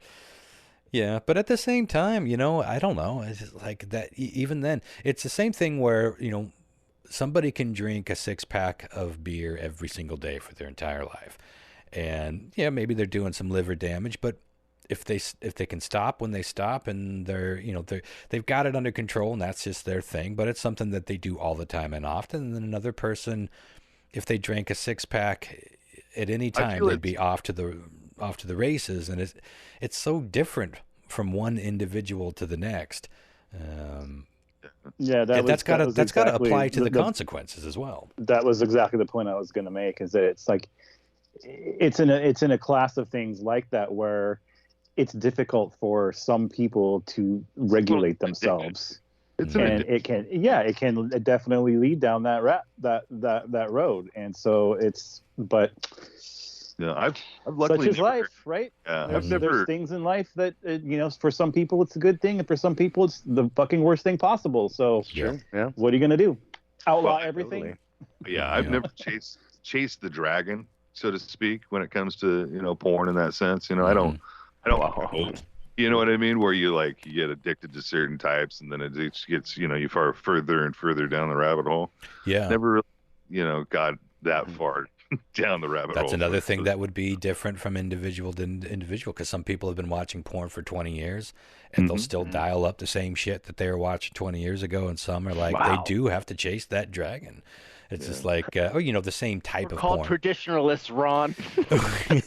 I got to see where this shit goes. I just have to see what they come up with next. Yeah, I'm the same way, because I do, if I dial in porn, it does tend to be the same shit that I liked, 20 years ago. I'm not too experimental with it. Occasionally I'll see a thumbnail and be like, what's going on there? I haven't seen that. So a little bit of that, a little bit of experimentation. And I don't want to come, I'm certainly not anti-porn. I'm not anti-booze, but a lot of people shouldn't drink. Most people, if you ask me. So it is a tricky sub, and I'm glad we kind of went down that road. But one more point, and then I'll be done with my stories, and you guys can take it where you want. And this kind of ties into the whole thing on all fronts in a weird way. And the headline paints a picture. Matrix fans could have virtual sex with Keanu Reeves. Oh, I heard about this. After the star backs a virtual reality game where they can bed his avatar. Mm-hmm. Do you have more to this? Yeah, it says, finally, while the developers of Cyberpunk 2077, in which Keanu's avatar is the ghost of a war veteran turned rock star, have now removed the modification that enabled gamers to simulate sex. He said, oh my God, it's always nice when it's nice. Think of how much money is in porn. So you would not even have to be there, and people could have digital sex with your avatar. When it's what's it called right now for members only? You could do a whole thing. So this is looking down the road. OnlyFans, right? Yeah. Yeah. Well, that's the new. I mean, they've done that with porn stars in VR. You know what I mean? But this is the star himself signing off on it. Yeah, this is he's giving his likeness permission to be fucked in a on the market game. Yeah. And it says, and the Hollywood heartthrob took it one step further, proposing fans could use other methods of virtual reality to feel closer to him. He said, then you get the suit. That's probably made in Sweden or some German thing. And then you've got the VR thing. So they're talking about the future of being able to fuck celebrities with your endorsement. Now, of course, we've had deep fakes. We've had virtual reality, and we've had video game mods where you can make your characters nude, even though they weren't supposed to be. Well, I do think this is the next level thing where they are signing off, and you are getting something right off the shelf that you could take home and fuck Keanu Reeves. I'm into it. And into him, you know what I'm trying. Well, they have porn stars like replicas of like their vaginas and stuff too. Mm-hmm. Sure, they're probably the opposite end of that. Where there's schlong dildos or some fucking rock star. Who knows? Schlong dildos. The old plaster caster from remember that Kiss song? That was from that woman that I don't remember her name, but I don't know if she would fuck these guys. It seems like she probably did. Like she was kind of a groupie, but also her thing was she would make a plaster mold out of rock stars' cocks. I think she got Mick Jagger, Gene Simmons. I feel like some Led Zeppelin in there. Look it up, plaster caster. You'll read the fascinating story about this woman. She show off the molds. Yeah, you can see them. My God, I don't know if they've ever turned them into. I mean, it seems like you could turn them into dildo. You got the mold right there. Make a negative and a positive, and then you could fuck Gene Simmons. Somebody would have to give their permission. Yeah, you'd probably have to sign some sort of release before you could be released by Mick Jagger. But it seems like a whole line of dildos waiting to happen. Authentic celebrities, because porn stars, that's shit. exciting if you got porn stars, but I mean, come on, porn stars, it's like, that's why those Celebrity Sleuth and Celebrity Skin magazines were so popular. It's like, no one gets too excited when you see your favorite porn star's tits. But when you see, like, Demi Moore, you know, Ooh la la. wardrobe malfunction on the red carpet or something like that, that was all. But imagine if you could get Demi Moore's vagina. Probably not God, likely. you're so out of touch. You're pulling like a fucking celebrity from 25 years ago. Hey, Demi Moore has take been hardly Gene in the Simmons, news. Mick Jagger, and Demi Moore, and you've got yourself one of the Well, timeliest orgies of Oh all my time. God, Rodster. To be fair to his point, like this type of thing was from 25 years ago. That was my and point. it's not really a thing anymore because everybody has access to everything now, right? So but back then you did have to have a magazine to get that access to that stuff because there was no internet. Yeah. True. Anyway, that's all I got to bring, and that was quite the quite the discussion. So wherever you guys want to take it before we get on to Weird Trib, and then we will end with my album pick for most underrated album of all time. I was pretty happy to find out that VR is getting a little explosion back. You know, they're coming out with the new VR system that's like $200. You know, Facebook's backing. Yeah. Are you talking about the Quest? Yeah, the Quest 2 coming out. The Quest 2's been out for a while. I wish they did do a 3, so I'm looking forward to. Yeah. Anyways, I like that VR. It's fun. Yeah, and I'm an HTC Vive, fan. So yeah, I've been playing it for years. So to me, it's like, it's somebody goes, ooh, Beat Saber's cool. It's like, yeah, it's been around for a while. But I've been beating my saber for years. You know what I'm saying? To the beat. To the beat of the rhythm of my hand. You can do that. Yeah, well, you know what's fun Ow, is my back. Ow. Oh, here we go. You guys seen Beat Sabers, haven't you? It's like you have two lightsabers. It's great. It's a great game. Blocks. It's fucking really fun. For the Vibe, because you're on the computer, you could actually download mods and pick any fucking song you ever wanted and dump it in there, and it'll spit it out. Somebody built it for it. I don't know about the your system if it's set up that way, but yeah, you can. Yeah, hack it and get it to work. That's cool as hell. Another one's what is Half-Life 3? Half-Life Alex, right? Yeah, I'd like to play that, but the Quest I have won't do it. Oh, it's camp. Not enough. Holy power, shit! man. We already had an hour and 20. That was a discussion. Yeah, it was good. All right. Well, do you guys got any stories?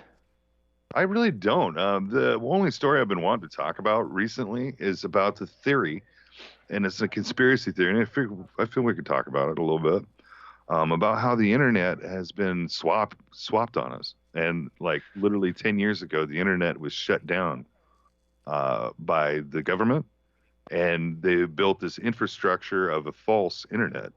Basically took our deep internet away and then brought us this new internet, that is basically just shit, because you can't surf and find like black, dark web internets anymore like you could back in the day. It's just like, all your Facebooks, you dive in, it's got, your wiki pages and all that stuff. But it's more like a tame version of the original internet. Well, I mean, there's definitely some truth to that. Whether or not it was like a completely different infrastructure has been swapped out, we certainly don't have access to the Old West days of the internet. In a lot of ways, are gone. Of course, there's still shit out there. We did the dark web episode.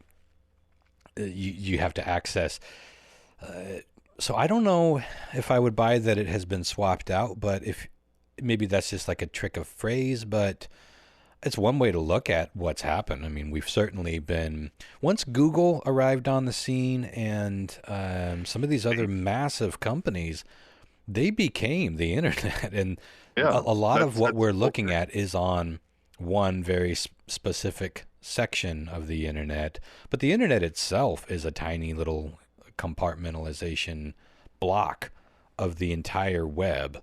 And the dark web is out there in that big mysterious other. I think it was something like 5% of what's on the web is what we think of as the browsable internet.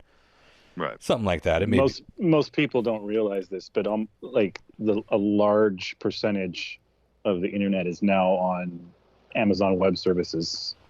Oh, well, maybe that's where this theory is coming in. Yeah. So, like, you go to Google. That would certainly change who has access to what we're doing, it would seem like. Mm-hmm. Well, it is. We can get. Too, so you round you up and get you in control, Yeah, anyone who thinks the internet's free and open and private hasn't been paying attention. Even with these VPNs and all these little tricks, you can fool, maybe your neighborhood hacker, but you're not getting around the feds or these big companies or the people who actually own the servers that you are on. You're not fooling them with your little VPN. Oh, I'm logging in from Hong Kong. Yeah, you can watch shit on Netflix that you couldn't otherwise, but a lot of people think if they have these things in place that they are private and they can just kind of go do what they do, which is great. I want people thinking that, because if you're not out doing nefarious shit, then it's not going to be a problem. And if you are, then that'll be a problem that fixes itself in the long run. I keep waiting. I have not heard this theory. I'm interested in what... well, it sounds like between just how the internet itself has shifted over the years and, like John Mark said, a lot of things have been... That sounds like a literal swap of how you're accessing it, where you're accessing it from. So sounds like maybe there's some truth to that conspiracy. Did any of you guys experience any weird internet issues like last Tuesday? I heard Amazon Web Services indeed went down that day. I don't remember yesterday's Tuesday. Tuesday's gone with the wind. There was a big AWS outage on the east. I don't know how they have it divided up, but like. Well, it's a weird thought. There was a big outage, and a lot of people were like, Alexa wasn't working, and some people's Netflix wasn't working. Because all this shit, like, people don't realize how much shit is hosted on Amazon's servers now. Why is it hosted on Amazon? Just because they got the biggest servers? Because that's what they offer. Like, they offer web hosting services, and the website's owners are hosting their shit. So, on these like, servers. all these services are hosted on the Amazon Web Servers. It is true. We have a funny way of looking at the internet, how it even works. It is just a bunch of people or businesses or organizations or governments setting up pages on different servers, and something connects those different servers together. So that's how it's always been to some degree. There's more servers and there's more connections, of course. But it is funny how we just don't think about it any more than we think about when we flip on the light switch, the light comes on, or when we turn on the water faucet, water comes out. It's just, we don't think about how it works or why it works. It's just all there on the screen. And when it goes away, we certainly start thinking about what the fuck is wrong. But that's interesting. I didn't know that it was Amazon that was hosting them all. I guess that makes sense. They're just a media company in the end. No. Hosting media for other people even. If you think about the thought of the internet and how vast it is at the beginning, and you think about it in like football terms, it's like basically an interception. You got Google, or you got, Bezos basically doing the fucking interception. Whack. Thank you. And sets up a whole fucking infrastructure in front of it.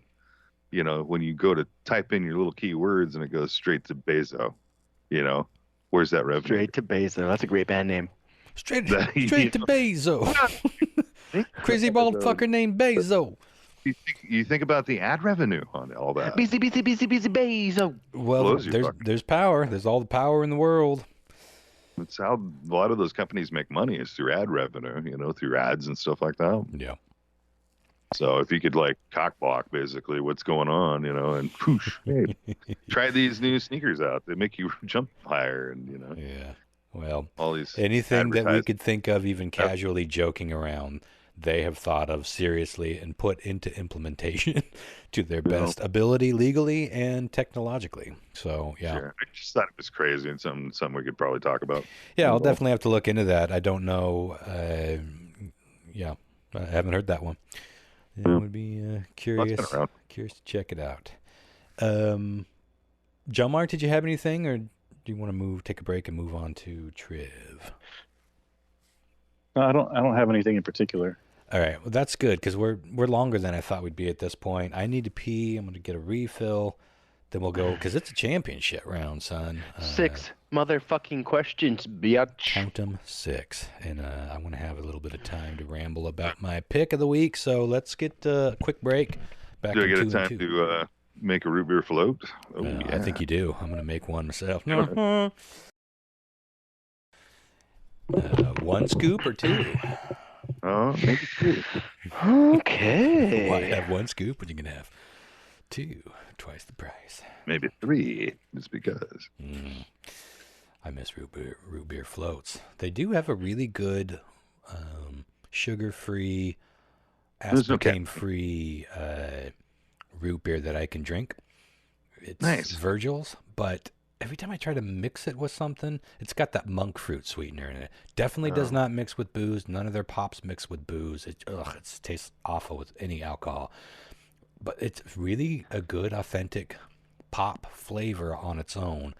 But I haven't tried mixing it with some of that cashew vanilla ice cream. I can make myself some vanilla float sometime. That would work. Mm-mm. It's nothing like a root beer and that vanilla, man. That mix. It's classic vanilla good, flavors. Good flavor. Mm-hmm. I've been making cinnamon rolls lately, and I just saw because that. this season, and man, I got it down where I got that frosting done. It's perfect. And it's so fucking sugary. It's all about that frosting for me. Yeah, I don't do sugar, and so like when I have it, it's like it's a treat. But like, holy fuck! I saw a meme or somebody posted something the other day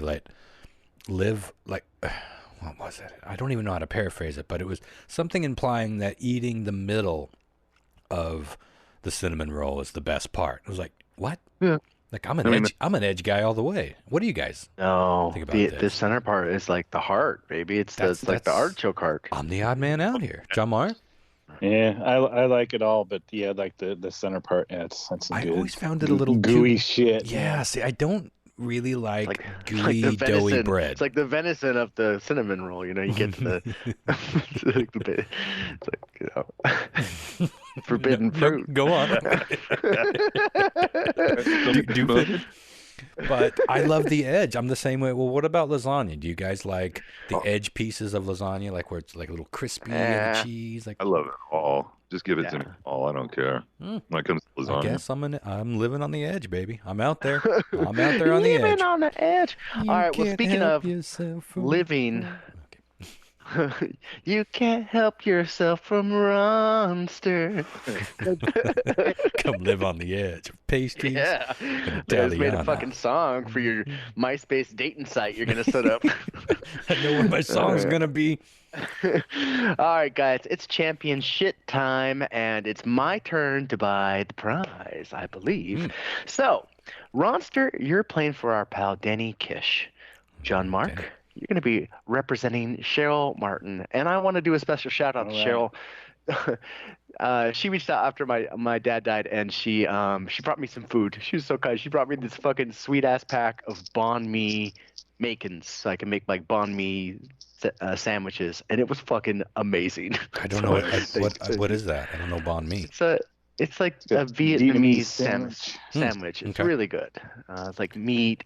This is the first time I've ever actually had them, to be honest. I've never ordered one before, so I couldn't tell you what's normally in it, but it was like delicious meat and pickled veggies. I've had a bone mi sandwich, but I've never had the banh mi. It's like tried that. it's usually like grilled pork or chicken, I think, and there's like jalapenos in there, and then like quick pickled. We can't help but get carrots food in the show.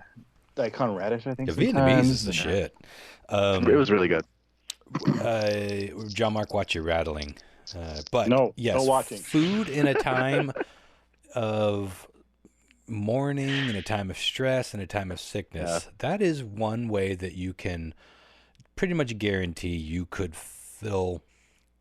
What am I trying to say? That you could do a piece of tangible good by making food for somebody. My mom was constantly cooking for people. She just dropped me off a little bowl of stew because she made a big batch for some 80-year-old friend of hers from church that has COVID. And she's like driving all over the place making food for people. It makes is you a feel- thoughtful, heartwarming, and practical and delicious way of taking something off somebody's plate. Quite literally, you don't have to cook a meal, you don't have to do the dishes, you can just sit down and eat. It's a really good way to express love and thoughts without just sending love and thoughts. That's fine too. But if you can cook a hot meal for somebody, or maybe make them a couple Tupperware and they can heat them up on their own. That is a really good way to support somebody when they're in a tough time and maybe you don't know what else to do or what else to say. Mm-hmm. Indeed. So, John Mark, do well, sir. As you're representing Am I Cheryl. supposed to feel like a dick if Cheryl loses now? Yeah, you are. Mm-hmm. I didn't get a bone me sandwich. I'll do my Where's best. my bone me sandwich, Cheryl? It's coming. Lyle, you're going to be playing for Luke Karen. All right. All right. Let's get this fucker started. 6 questions tonight, guys. Let's see how you do. Question 1. An 8th grader going to a modern Orthodox school in New York was suspended recently for breaching the school's attire rules. Now, the school's strict rules, as dumb as they are, prohibit students from wearing band shirts. The boy in question was wearing a Nirvana shirt when he was pulled from his class. When asked why he violated the attire rules, he told the teacher that he didn't even know Nirvana was a band. He just thought it was a clothing brand. Mm-hmm. B. I've told you about how many kids I've taught. Well, it was only 1 or 2, but they were memorable. I thought the Misfit skull was the hot topic of school. Well, that's funny. Do you think it simply a made-up word? Well, you cut out there for a bit. Say that last one. Did he think it was simply B, a made-up word? A coined Did phrase. Did you think it was C, a strain of particularly heady weed? It should be. Early. Or was it D, simply a state of mind, man? Okay. What order?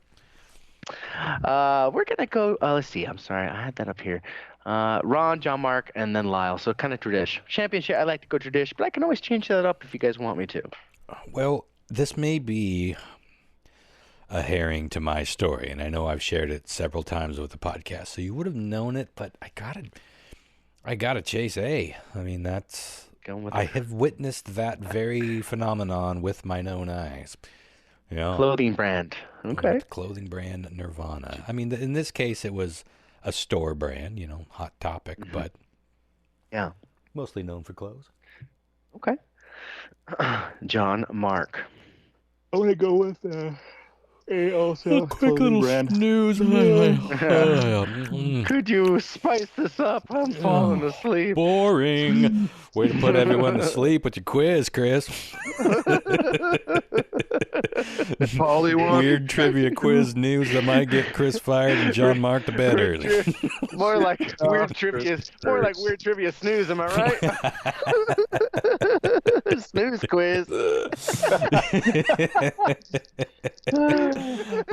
Sorry, John Mark. I laughed all over your actual guess. I didn't hear it. Okay. Clothing brand. Okay. Thank you for not yawning to your answer. We are but meat sacks. We have things Just hit we me. have to do. It just hit me all of a sudden. It can happen.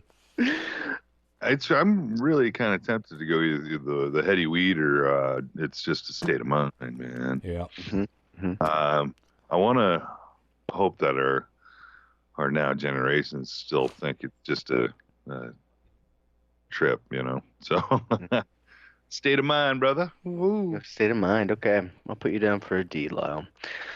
Always belong down for a D. Down Use for a both double hands, date. please. Use both hands, please. So I'm just doing some line scorekeeping here. Take your time. Yeah. Fuck off. All right, question 2 is a listener submitted question, so this one's going to be worth 2 bangers. Bang, bang. Thanks to the lovely TJ for sending this one over to me, and also TJ had a rough day. Let's send her all a little love. Won't go into details, but she had one of those days where you just want a little positive vibes sent your way, I think. Well, she deserves it even when she has a good day. So Amen. Send those vibes. And maybe some food if you're in her neck of the woods. There you go. Yeah. Okay. This is great. Well, not great. It's great. Okay. I'm just gonna put it out there. It's great. A dentist in Italy that was trying to avoid getting vaccinated went to some pretty extreme measures in an attempt to circumvent his vaccine mandate. It's reported that the man did this to try to get out of the shot so he could keep practicing dentistry. What did he do? Was it A, he had his already vaccinated brother go in his place with his ID to get a second shot? Okay. Nice thinking. It's had to have Was happened. it B, he told the nurse he was late for surgery and asked if he could take the shot to go? I'll do it myself, sort of thing. Yeah, Just give me the needle. Get that to go, and I'll. No, I'm a doctor basically, so I mean. Yeah, it's true. Was it C? He tried to bribe the nurse with free veneer work if she forged his vaccination card. You know, them crowns ain't gonna fix themselves, bitch. When you say we do Raise this. your hand if you got nice teeth. Not so fast, honey.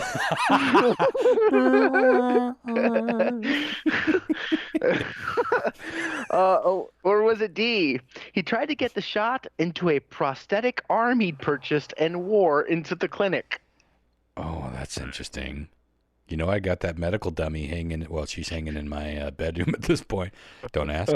But I was just pointing out that she has those little injection pads in the arm and leg. What?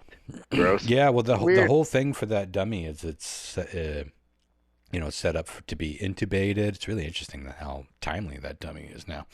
Intubated, given shots, and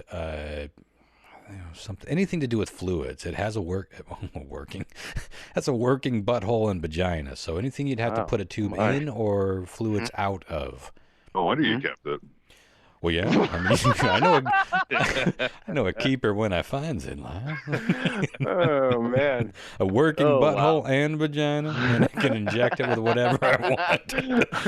Have I mentioned I like being single? Wife material. Like Just hangs around. Oh, fuck. Pinata. Wow. All right. This is getting weird. Okay. Fits right into the topic of the overall show. It does. Okay. Does anyone need a recap? Yes. I don't even know what the hell we are. Yeah, I do need a recap. Sorry. Yeah, Just of the answers. Okay, yeah, a dentist in Italy did this to try to keep his medical license, basically. He had his already vaccinated brother go in with his ID to get his shot. He told the nurse he was late for surgery and asked for it if he could just get it all to go. He tried to bribe the nurse with free veneer work, or he tried to get the shot into a prosthetic arm he wore into the clinic. Oh, I really like C and D. But since I have a literal mannequin in my, I'm looking at her right now. I feel like it's a sign. I'm like, well, you can't help but look at something that's on top of you. She's my comfort mannequin, and I get to fly with her. I'm gonna go with D. Going with prosthetic. The prosthetic arm. Because if it was one of these, yeah, put it right here. This one. You're not gonna get away with that if you take one of those like flesh-colored, like mannequin arms. But this thing actually has a place to inject. I still feel like even a rookie nurse and or recently trained injector. I mean, let's be honest. A lot of these people given injections for the vaccine, they aren't even nurses or doctors. They're just folks trained to do it. I feel like they would be able to spot, but I'm going with it all the same. Okay. Good answer selection, though. I think I'm gonna have to go with the prosthetic arm as well.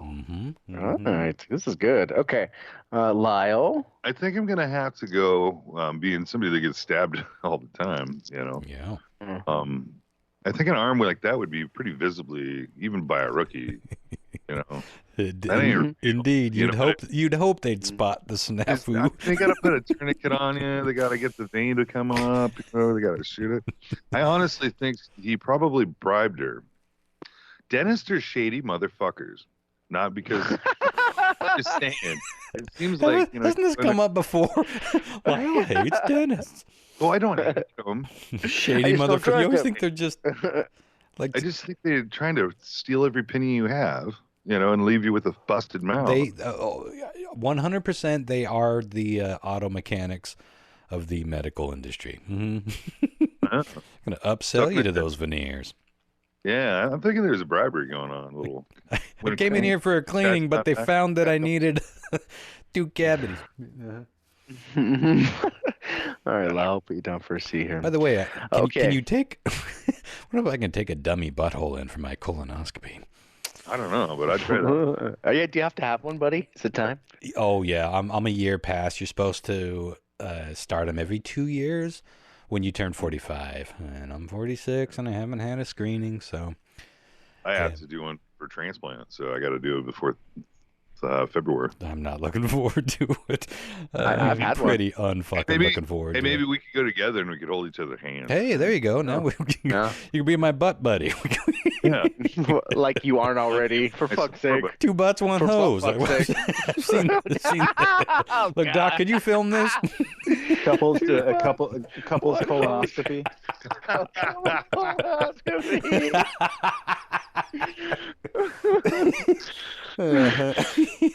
For the, you've been together. Is that all the rage with the thick and thin. with the most recent applicable generation? That is incredible. Yeah. Wow. So I can't even continue after that. Colonoscopal. Oh my.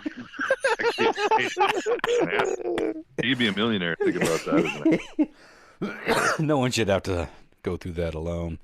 Although I don't want anyone looking in my eyes when I'm experiencing it either. So I'm not enjoying this. Using the whole face. Aren't you kind of like knocked out when they do that usually? Yeah, I think semi. You're semi, aren't you? Oh, I've had one. Let me tell you. I've had one. They give you such strong medicine that at one point I was like, "What? Somebody's murdering my family with an axe? That's cool." Like you just don't fucking care about anything. Like it's wild. It's not anesthesia. I was watching it on the TV. It's not like, but you do. There is some forgetful shit. Like I remember most of it. I feel like, but I don't know. Yeah, you're watching it on the screen and stuff. It's wild. No, not amnesia. I mean anesthesia. No. Like they don't put you under. No, not like that. They just put you on really strong drugs where you like. Is it like nitrous? Is it like the dentist? Because that's the like effect I have when I'm at the dentist. It's an IV drug that knocked me didn't make me go to sleep, but it definitely there were times I was coming to and fro. I was coming to and fro for sure. Yeah, you root or anything you need to, Doc. I'm here for it. The worst part though will be the day before. The prep is the fucking worst. You can't eat anything and you got to drink this. You got to starve and you got to drink this shit that makes you poop 18,000 times because they want you to eat as a whistle. Yeah. Yeah. Clean enough to find a ladybug clinging to the side of your wall. Apparently. Yeah. Oh, God. All right. On that happy note, question 3. Alfred Hitchcock, known for his before his time horror movies, revealed in an interview once that he really was only truly terrified of one thing. Truly. Unnerved by it. What was his unusual fear of? Was it A? Probably hair. Women. No. Was it A? How fish can breathe underwater? That sounds like a Christopherism. Yeah, that is something that can bug you if you really think about it. Is it B? Magic. Eggs of any kind. Eggs? Yeah, that's kind of creepy. Okay. Was it C? The thought of sitting in complete silence with another individual. Oh, that sounds familiar. Cricket. Or was it D? People who smoked in movie theaters, despite being a smoker himself. Yeah. Oh, that's interesting. Because I kind of relate to that. I was a smoker for many years, and I hated, even if I was actively smoking, I hated that I was breathing other smokers' smoke in. I'm sorry, I was reaching for my drink and my headphones popped off. I missed who we're talking about. Alfred Hitchcock. Oh, okay. He revealed in an interview once that he really was only truly terrified of one thing. throughout his life. What was his unusual fear of? Was it A, again, how fish can breathe underwater, eggs of any kind, the thought of sitting in complete silence with another individual, or people who smoked in movie theaters despite being a smoker himself? Interesting. Ronster. Mm-hmm. Well, I feel like I know this, but it's not coming to my brain, and none of these sound familiar. I'm a huge fan of Hitchcock, but yeah, go ahead, Lau. Well, imagine being known for that name, and you're not really known for being a hitch or a cock. My. Oh, man, that's the worst of all. I feel like it was weird, and to me, the weirdest one of all these is eggs. Yeah. And so there's something familiar about that, but I'm sorry, what was A? How fish can fucking breathe underwater. Bubble bubbles. God, that rings. There's something familiar about that too. I think I'm gonna go with B, eggs, or Eggs. whichever one eggs was. Yeah, you're going solid eggs. Semi-solid eggs. Oh, maybe sunny side up. I remember it being very strange, and to me, that's the strangest of the four. Hard to believe. Okay. Okay. John, Mark. Well, I feel like if anybody of us would know this, it would be Ron. But he didn't sound too confident. But that could just be a show. I'm not. He could be playing the game, as it were. I'm definitely not confident, but something about the fish, even though it could be the literal red herring here. Or a snapper. Yeah, I'm gonna go with the fish. Okay, I'll put you down for a fish. I'm legitimately torn, or I was torn between A and B. I'm not. And not solid on any of it. Yeah.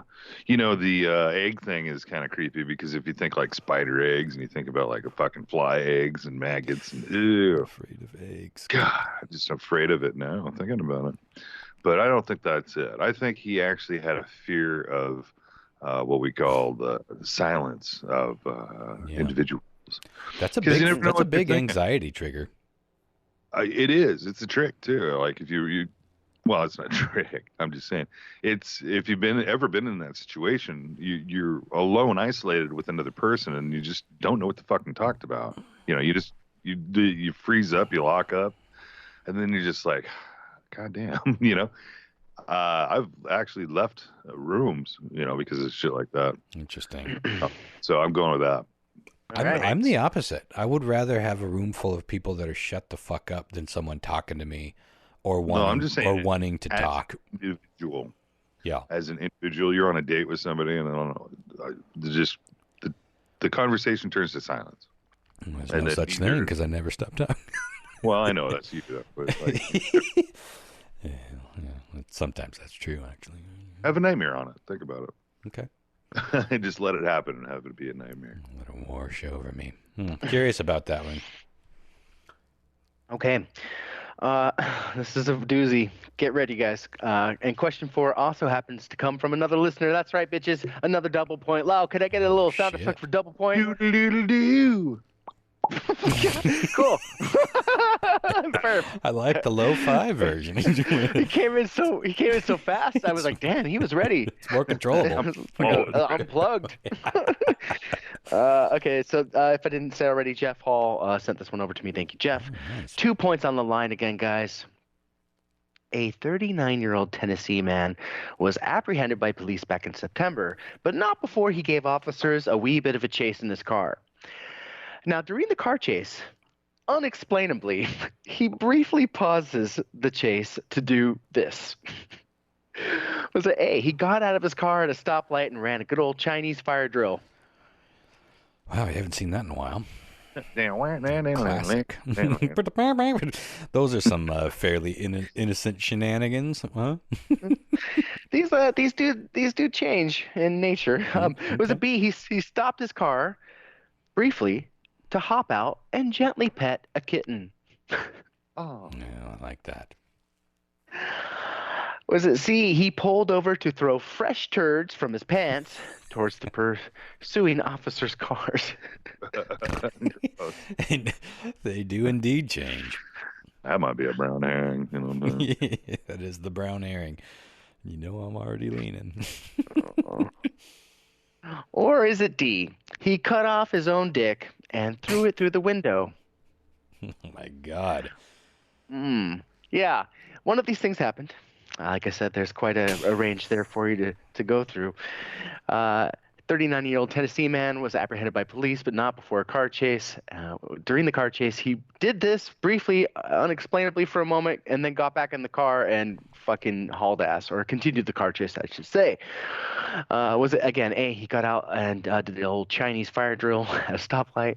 He stopped his car to gently pet a kitten. He pulled over to throw fresh turds from his pants towards pursuing officers, or cut off his own dick and threw it out the window. Well, I was a solid brown herring until possibly one of the craziest answers that's ever appeared in news quiz trivia that might get Christopher fired and John Mark put to bed early. Cut off his own penis. Snip, snap. Is it weird that the one thing holding me from going there easily is that he got back in the car and drove off? Yeah, I mean, like it would be weird to assume he could do that, right? Well, if it was an automatic, he could. Now that's when you want a Tesla. Self-driving, self-healing. I gotta. Fuck. Okay, here's my logic here. Here's my logic. I am going with my logs. I am going with the penis. I don't think I would have if this was just a Christopher answer, but this was listener submitted, and I always feel like sometimes people, when they see something that's so crazy, they have to send it in. That's my only logic here. I think it might be the turds.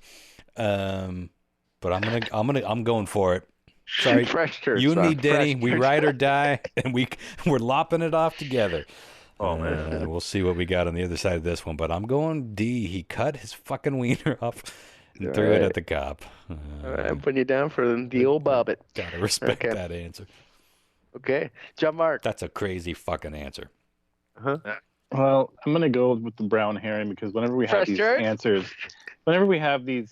answers, it's the one we always want to be true, so that's what I'm going with. Yeah, and me not chasing brown herons lately has not worked for me. I should have been chasing more brown herons. It has not. You are right. You should chase more brown. And this is a metaphor for your life. Chase more brown herrings. Being in fear, pure fear. Pure fear. One in pure fear could possibly shit himself pretty easily. Yeah. Oh yeah. Pure fear, one does shear. But the fear of throwing the poo as an escape route, it's a 50-50, isn't it? I mean, like, yeah, well, what do you got to lose? It's like a little exactly. You might have a bit of an oil slick situation. But the Keystone cops are slipping on it. Mm-hmm. I've never been hard enough to go through a cop car, so I don't know what his plan of thinking was, throwing his penis at the car. Confused? Just wait to take those boner pills. You got to admit, it would work later on as a insanity self-defense plea, if nothing else. Yeah, I think so. I'm going to go with the most tame is probably one of all of them. And I'm going to say that he got to a stoplight, freaked the fuck out, jumped out of the rig, did a whole 180, came back around and said, I can't get out way. I better jump back in the car. That's fucking, okay. That's a good analyze of the fire. That really is. That really is. You can also see him stopping to pet a kitten. I thought that's where you were going, that he was stressed out. Well, maybe he might needed to lower his blood pressure and focus, so he got out and petted a kitten. Maybe. Or rescued a kitten. I can't remember which one. CPR'd at the cat and then jumped back in the car. Okay, guys. Question 5. Umbrellas weren't widely used around the world until the 16th century. But even then, they mostly, A, were made of heavy leather that made an average umbrella weigh about 20 pounds. Oofta. E, were really only used by women. Pussies. What would happen without men making women umbrellas? Was it C, cost more than the average person could bring home in 2 months of pay? Yeah, science there. Interesting. Yeah, Yeah, Or D. engineering. Only came in the color brown. And you know where that came from. It came from the Yeah. poop. Quite a Another literal fucking brown brown. herring. Literal one. Ronster, where are you going to go, buddy? God damn it. Your D's are fucking me up here. That's what I've heard. That might be Up the and down. first You know, I can remember of an actual, not poop, not fecal related, but the color brown. Dare I chase the first in 10 years actual brown herring? I can't swear It's that hard that's the not to, first right? time it's happened. It's hard not to, and yet it's hard to.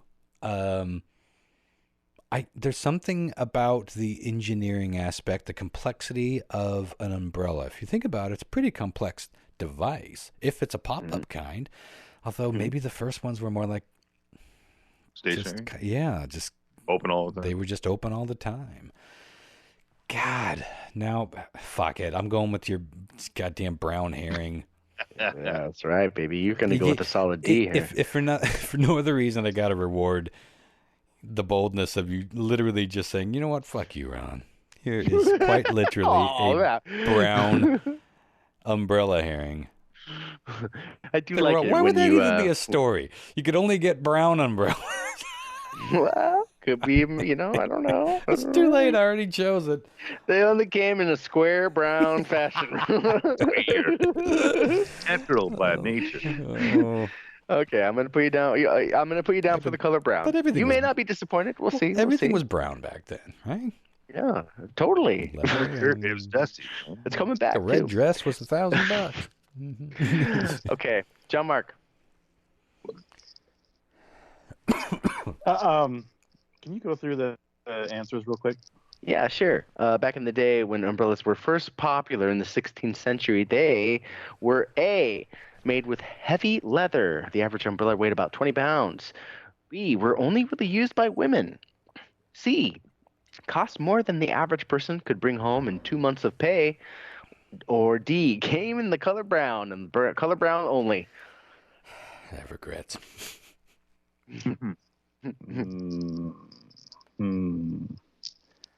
I'm gonna go with B. Gonna go with were really only used by women. You fucking sexist. Okay. Pussies. You down for a solid B. John, Lyle, where are you gonna go, man? It seems to me like, probably plastic wasn't invented back in that day. And that would You'd be correct. they would have to use leather. You know what I'm saying? And leather, even the size of an umbrella, I don't think would be 20 pounds. Okay. But I think the ingenuity of being able to rivet and try to beat together, because they didn't have machines. They didn't have like rivet machines and shit like that. Machines. 1600. 1600s? 16th century. Machines. Oh, 16th century. Well, it's 1600s. I still don't think they had 1700s would be the 16th century. Yeah. Wait, or is it 15? I know it's I don't know. It's one off. We're real smart.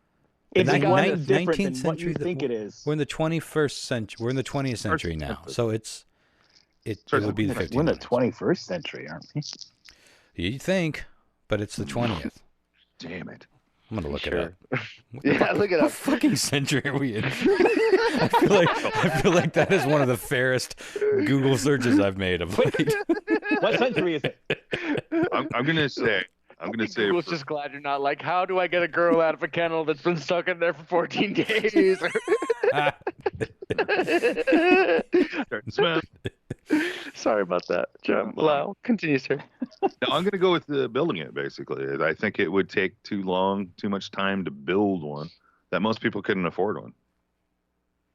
I think it was. Yeah. Okay. I think umbrellas were basically originally designed for the hierarchy of society. I don't think it was made for peasants or anybody else. I think it was made for a luxury item, and I think it was built That's with fair. care. Yeah. It took a long time, and Yeah, that's had where to I be was leaning. so Okay, guys. real quick before we get on Yeah. to the answers. The my umbrella. the numeral 2021 is the 21st year of the 21st century. The non-leap year began on Friday, blah, blah, blah, blah, blah, blah. But that doesn't, okay.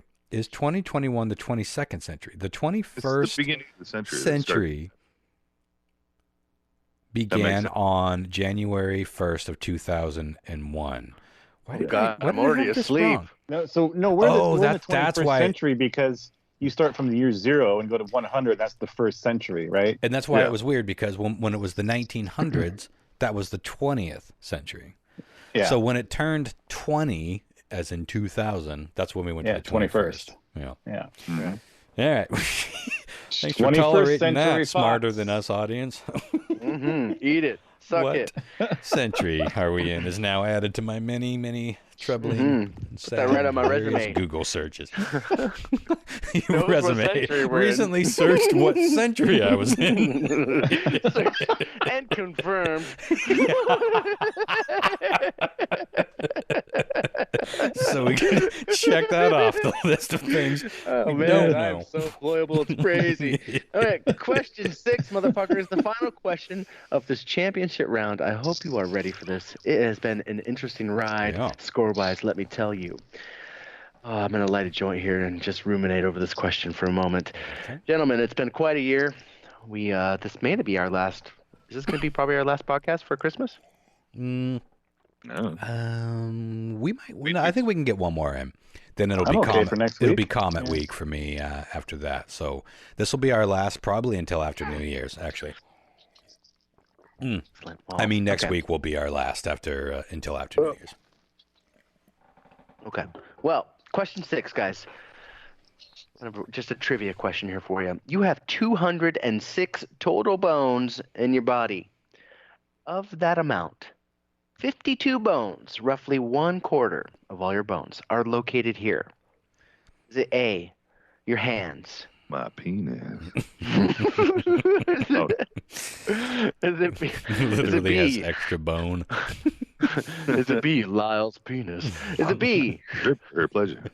your The head? majority of my bones exist in Lyle's penis. That's not fair at all. Not at all. Sorry, what was B? Your head. Okay. Again, my penis. Is it C, your spine? Okay. Or is it D, your feet? Again, Oh, 1/4 tough. of all the bones in your body are located here. Your hands, head, spine, or feet. Monster, what you gonna say, man? I was a solid hands until you said feet. I'm torn between those two because the spine seems like the herring here. Your head, I've seen so many skulls in my day with my line of work. But the hands and the feet, there's so much going on there. God, which one do I think? I'm literally holding them all up. I'm going to say hands. Gonna go with hands. I'll put you down for an 25% hey. of your bones, but God. We know a Mr. 50. We know a Mr. Hands that used to like horses. He got all 100% bone up his tailpipe there. No longer with us. Flew too close to the sun. Yeah.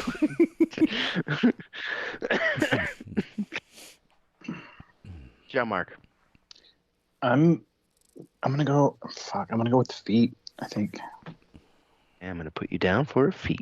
hands or feet. I don't know. I think it's the feet. I don't know. Lyle. I should know this. I went to school for this shit, but whatever. Really? It's a long time ago. I Yeah, don't You went know to how to be school very for well. bones? yeah. You had to learn. Oh, you nerd. had to learn all that when you went to massage school to get your massage therapy license. You had to learn all the kinesiology and all that shit. Kinesiology. What a fucking Kines- sexy word. Kinesiology. The Hand bones connected to wrist bone. Wrist bone connected to your simultaneous. forearm. Give you my Elbow. my kinesiology if you know what I'm That's pretty good. All right, okay. Where are we going, Lyle? Oh, fuck me. We okay. See, I've heard this before, and it's pissing me off. It's the foot. The hands It down, is? it's the foot. But it seems like the spine, you have more bones, but it's cartilage. Yeah, You have a lot of what's cartilage. bone and what's half not? of it's Good cartilage. point. So half of your spine's cartilage. You know what I mean? So Okay. it seems like it's the biggest part or the biggest bone of them all. I'm going with foot because I swear to God, I've heard that somewhere. I've heard it's your foot. You have more bones in your foot out of your body. Yeah, damn it. I probably should have gone with foot. Yeah, we'll see. Okay. All right, well, let's go over the answers here and see how you guys did. I think I know who won, but it's tough to say. Oh, it's really tough to say towards the end here. Okay. Let's just do it together, guys, okay? Cool. Do it together right now. Okay, eighth grader Me. Eighth grader going to a modern Orthodox school in New York was suspended recently for wearing a band T-shirt into class. He was wearing a Nirvana shirt. When he was pulled out and asked why he violated the regulations there, he said he didn't even know it was a band. He said, "I thought it was a clothing brand." Damn. Oh, yeah. Ron and John Mark off to an early start with a Okay. point up. Whoops. I didn't mean to hit that button. Where am I? Delete Okay. and save. Yeah. Ron, point. John Mark, point. Perfect. Question 2. Listener submit a question worth 2 points. A dentist in Italy was trying to avoid getting vaccinated and went to some pretty extreme measures in an attempt to circumvent his vaccine mandate. He showed up, rolled up his sleeve. The nurse went to go put the needle in and said, "Oh," in her own brain, she thought, "Oh, he gave me the wrong arm because this is clearly his prosthetic arm." No. But no, he was literally faking having a prosthetic arm, trying to get her to inject his prosthetic arm so he wouldn't have to get the shot. Unfucking So she did catch believable. She did catch it. It was very clear. Ron and John Mark got that correct again, which gives them another point Go above. any which way so far. It's true. It's true. Oh, Question. Norma didn't let me down hanging over there.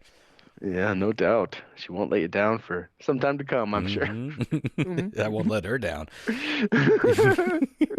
Well, you come Alfred Hitchcock, known for his before his time horror flicks. I just gotta keep. I'm trying to work that word in every time I podcast because for some reason I'm struggling with That's fair. horror. Revealed in an interview once that he was truly only terrified of just one thing in real life, and that was motherfucking eggs of any kind. Oh, fuck yeah. He was really scared of eggs for some reason. He didn't like the consistency of them, the smell of them, the taste of them, the look of them, nothing. I wonder how much of that played into the creation of the birds. Yeah, no kidding. Well, it's funny. I hadn't thought about it as food in that capacity. I was just thinking like the object of an egg. Yeah, that must have been somewhere in the back of my head. I do remember it being kooky. That's a kooky phobia. Okay, Ronster. That was worth. Feeling pretty fucking good here. Right, yeah. Let's see. Yeah, I think Ron and John Mark were supposed to get 2 points for question 2. I apologize. I have to go up and amend the score there as listeners submitted. Boy, this still could be anybody's game. So Ron has 1, 2, 3, 4 points. John Mark has 1, 2, 3 points. Lyle hasn't got on the board yet, but let's see how things go here. Turn it around, baby. Got another twofer.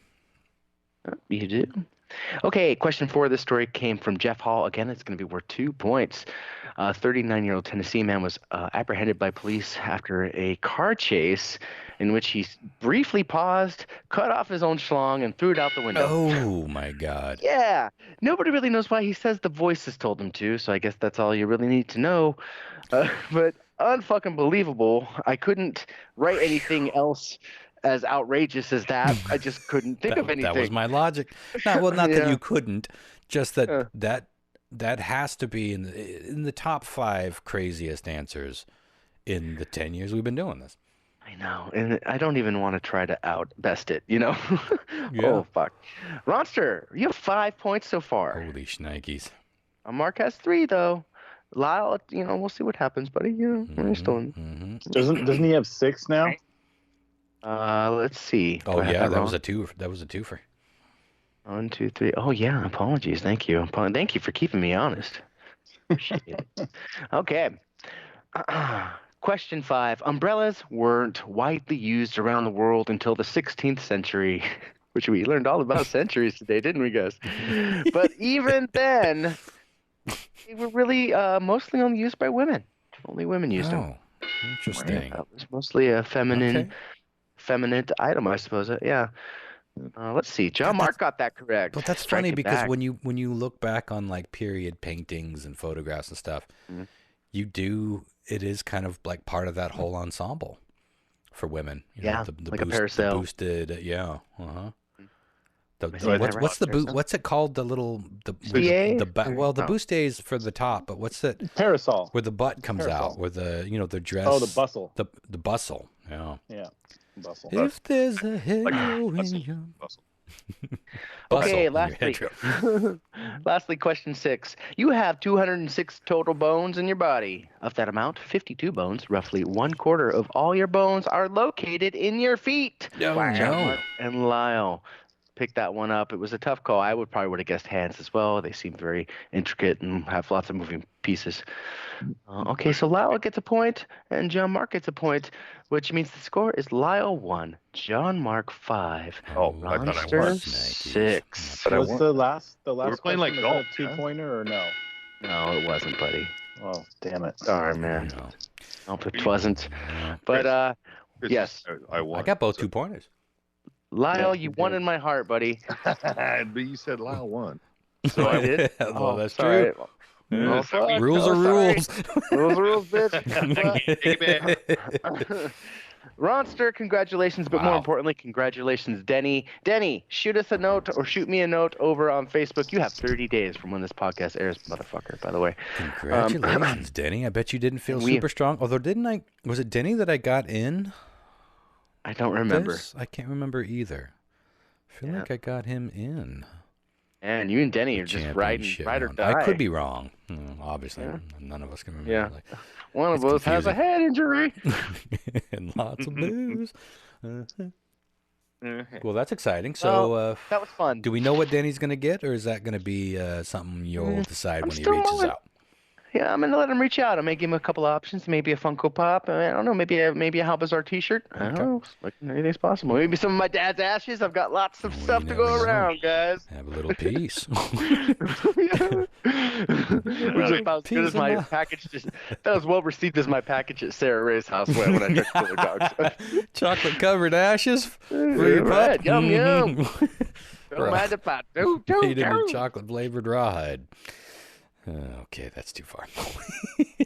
Well, Look, I'm excited to listen to your album here, man. Your most underrated album that everyone needs to hear in their life. well, let me tell you, I'm excited to share it with you because as I mentioned a couple of times at this point, it was down between two albums, and I'm only going to tell you what the runner-up was in summary, and you can choose to look that up on your own right if you want. But the one that almost won out was Sunny Day Real Estate's How It Feels to Be Something On.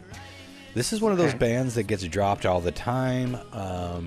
People hear the name all the time, and a lot of those people only know that half of the band later went on to be the Foo Fighters.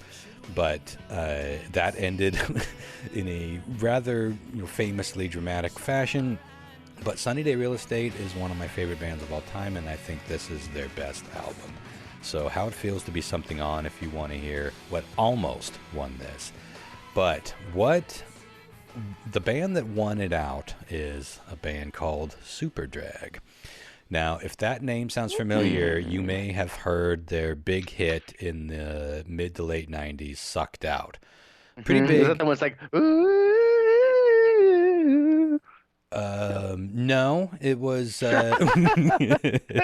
Perfect. The chorus is, who sucked out the feeling? That is, Chris, you're thinking of Space Hog. Oh, I didn't yeah. think of Space Hog. Yeah, sorry. And I Yeah. just actually bought a reissue of that debut album, double LP Sorry. pressing. And Not- it just not got to here steal- today. I'm super excited. That's funny. Well, it's funny. Not to steal this story, though. So, okay, continue, please.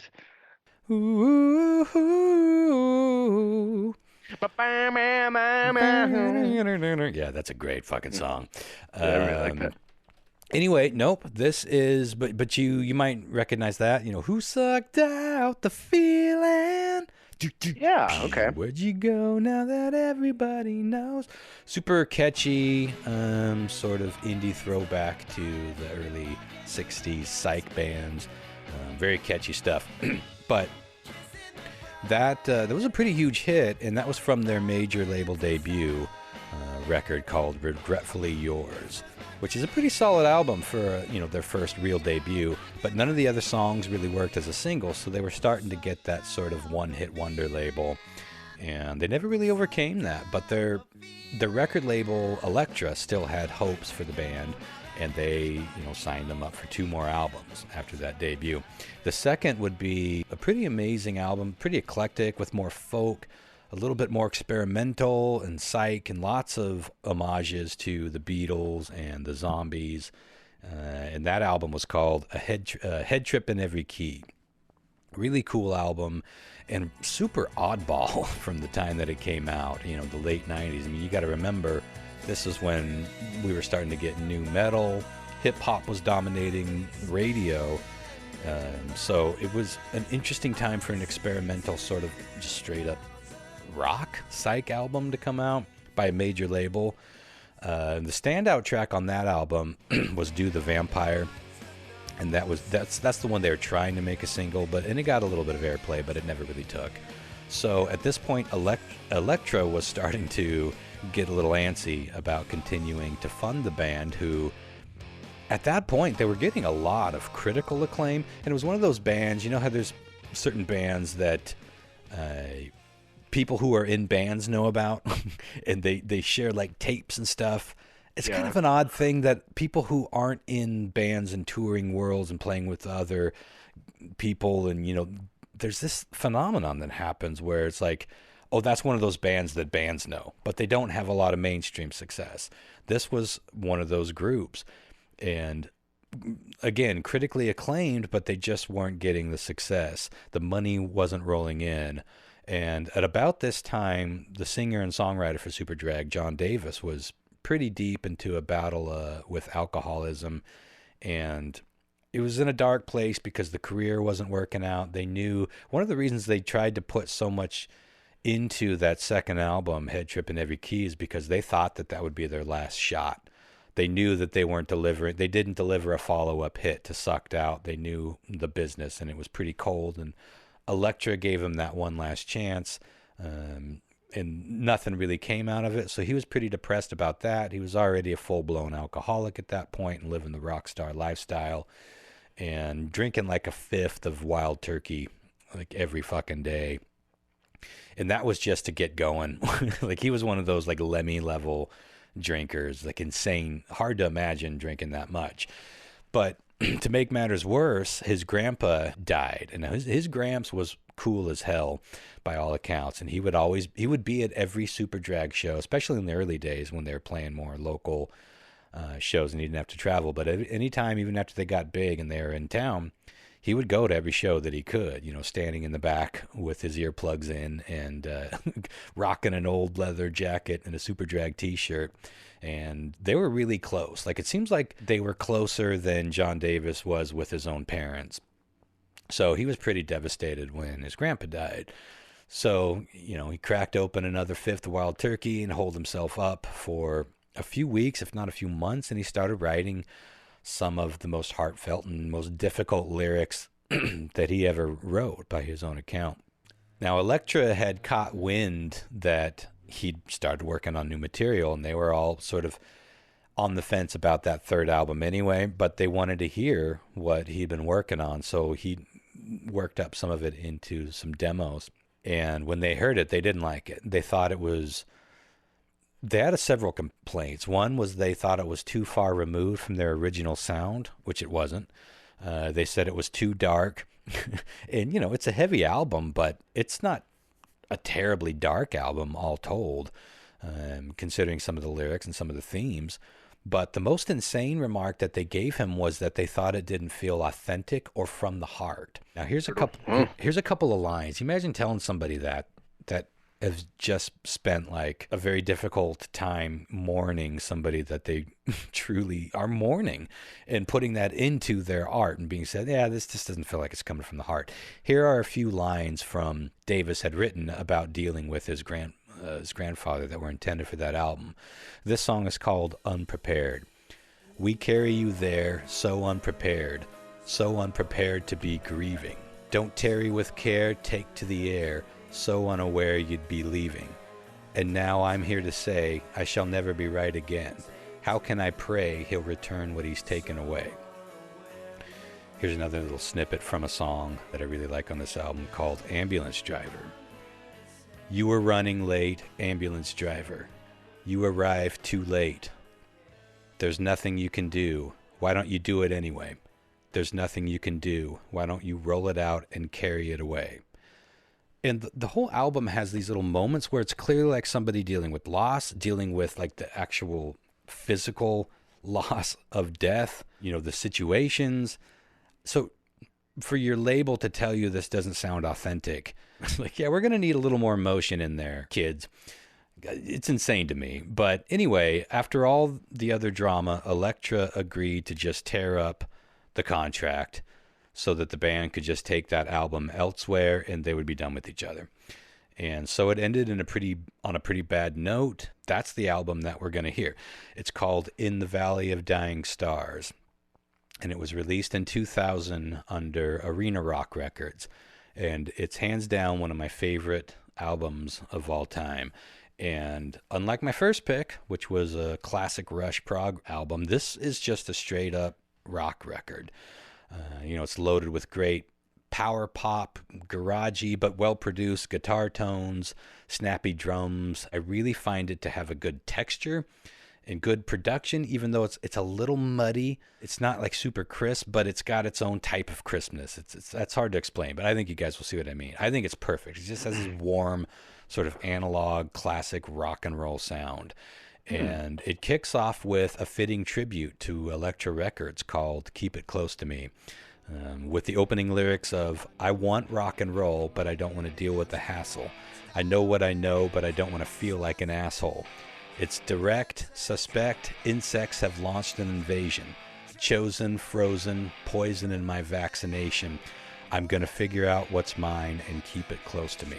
And this was a huge turning point for John Davis, for reasons that'll be clear in a minute, but it was the first point was him realizing that we are not going to be pop stars. We're not going to be rock stars. We're not going to be indie darlings. We're not going to have any of this backing, so we're on our own. And he liked a lot of that. It's like, now it's time to figure out what's mine and keep it close to me. But he was also, again, dealing with his alcoholism, which we'll talk about in a second. But it then kicks into gear.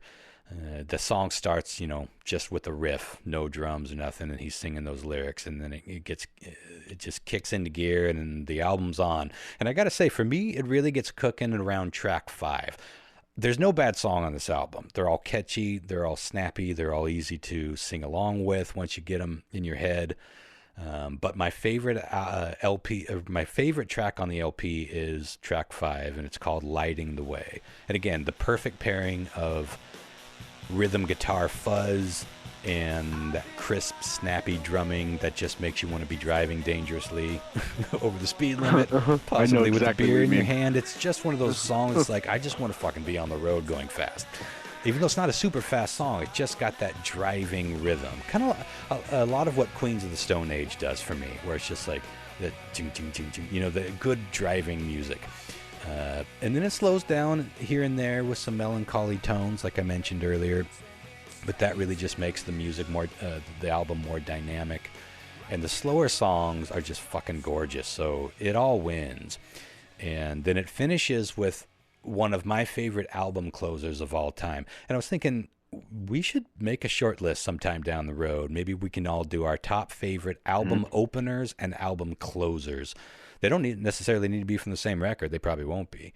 But it's an important thing, your lineup of your songs when you're doing an album. Less important these days because no one gives a shit about albums. But as an artist, when you still create an album, you want it to be presented, and moving just one or two songs around can make a huge difference. But nothing is more important than what you start with and what you end with. And I think that true. Yeah. It ends with a song called In the Valley of Dying Stars, which, it just has these pensive notes and harmonies. And one of my favorite lyrics of all time, it's simple, but it resonates with me. And that's this: in this valley of dying stars, you can make it feel crazy. You can black out most of the view till you make it amazing.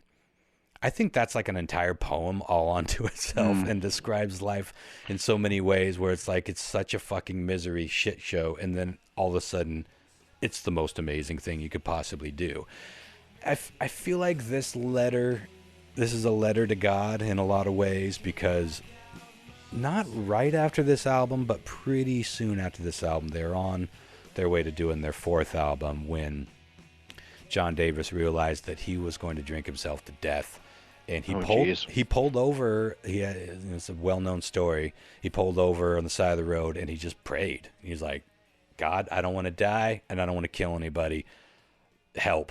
It was like a very simple prayer, and he said he felt the hand of God touch him, and he was able to quit. And he seems to have stuck with it. And we're talking like a serious fucking addiction at this point. So he found God and he got sober, and they did one more album after that.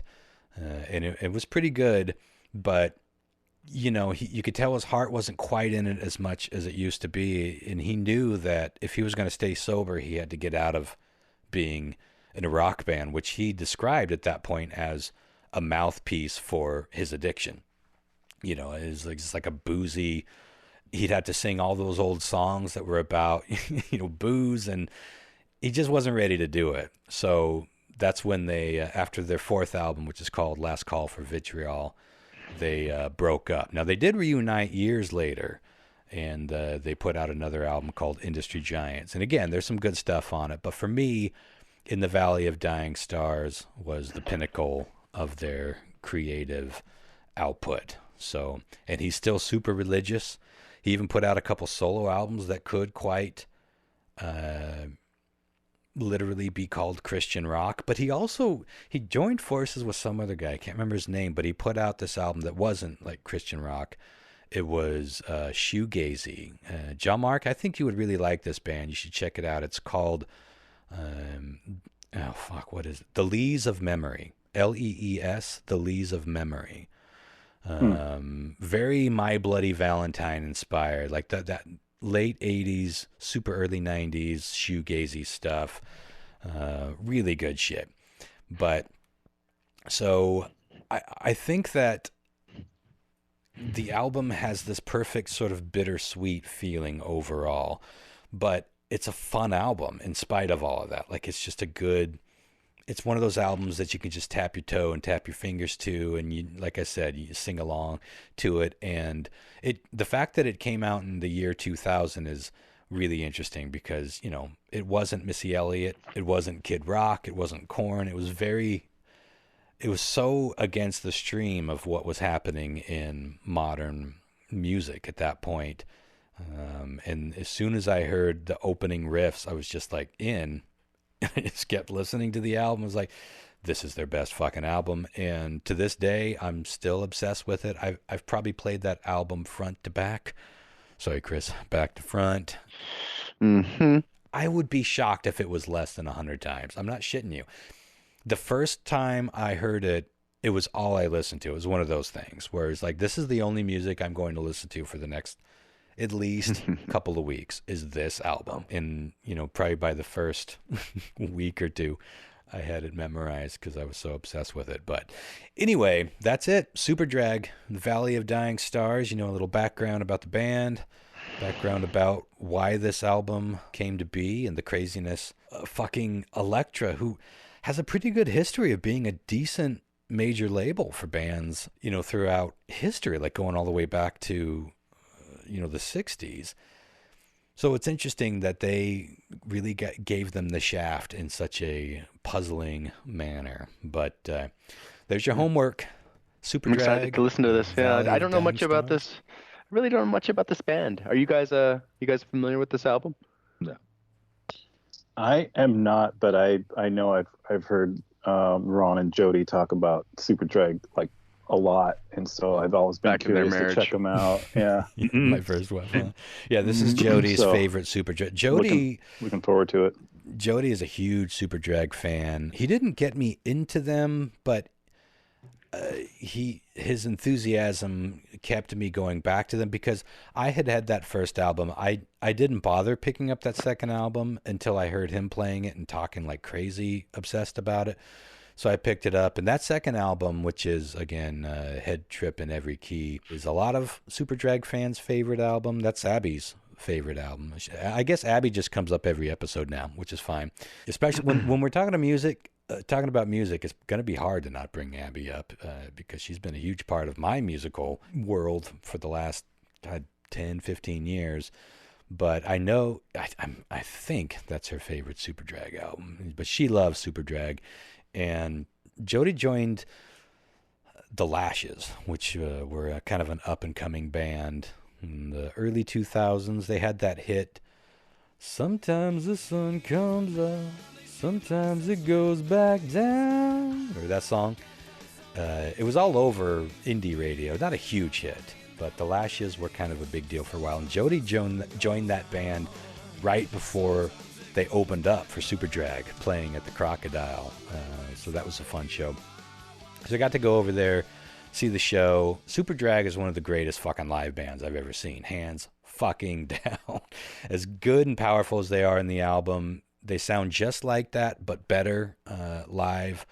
And, they weren't hanging out backstage like all the other bands. They were just up, chilling in the audience, watching the opening bands, and they were hanging out by their merch table. And I was hanging out with them, and I was talking with them, and they're just like super friendly, good human beings. They're like Southern gentlemen. They're all like, "Yeah, hey, check it out. We got matchbooks over here. You want these are free. Take all you want. Get some matchbooks. That's Superdrag on them." I was like, you're John Davis from one of my favorite bands and all that. I was totally like crushing on these guys because when I saw them in that little venue in Seattle, not only was I seeing them live, but hanging out with them, that was at the peak of my obsession with this group. So it was really fun to see that they're good guys and easy to hang out with. And they went up and put on 2 hours plus of some of the best live rock and roll I've ever seen in my entire life. So a little sad that you can't see a Superdrag show these days. Maybe they'll reunite again. But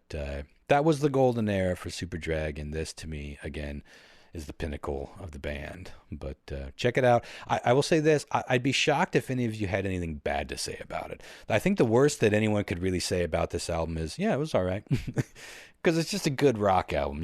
There's nothing like, it's nothing super challenging. There's nothing like a lot to interpret. It's just, catchy rock and roll tunes. And I think you guys will dig it. But I'm curious if it hit you on any deeper levels. But that's my pick for most underrated album. So next week, I can't wait to give it a spin. Listen to it. You'll want to listen to it a couple times, I bet. I know there'll at least be a few songs that you'll want to hear more than once. And we'll talk about it next week. And until then, let's get on out of here. And we can start planning that 9/11 show. Sounds great. Sounds good. All right, y'all. Tune in next week. See ya. Good night. Okay, bye. Bye.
I want to go with a quick little brand. snooze.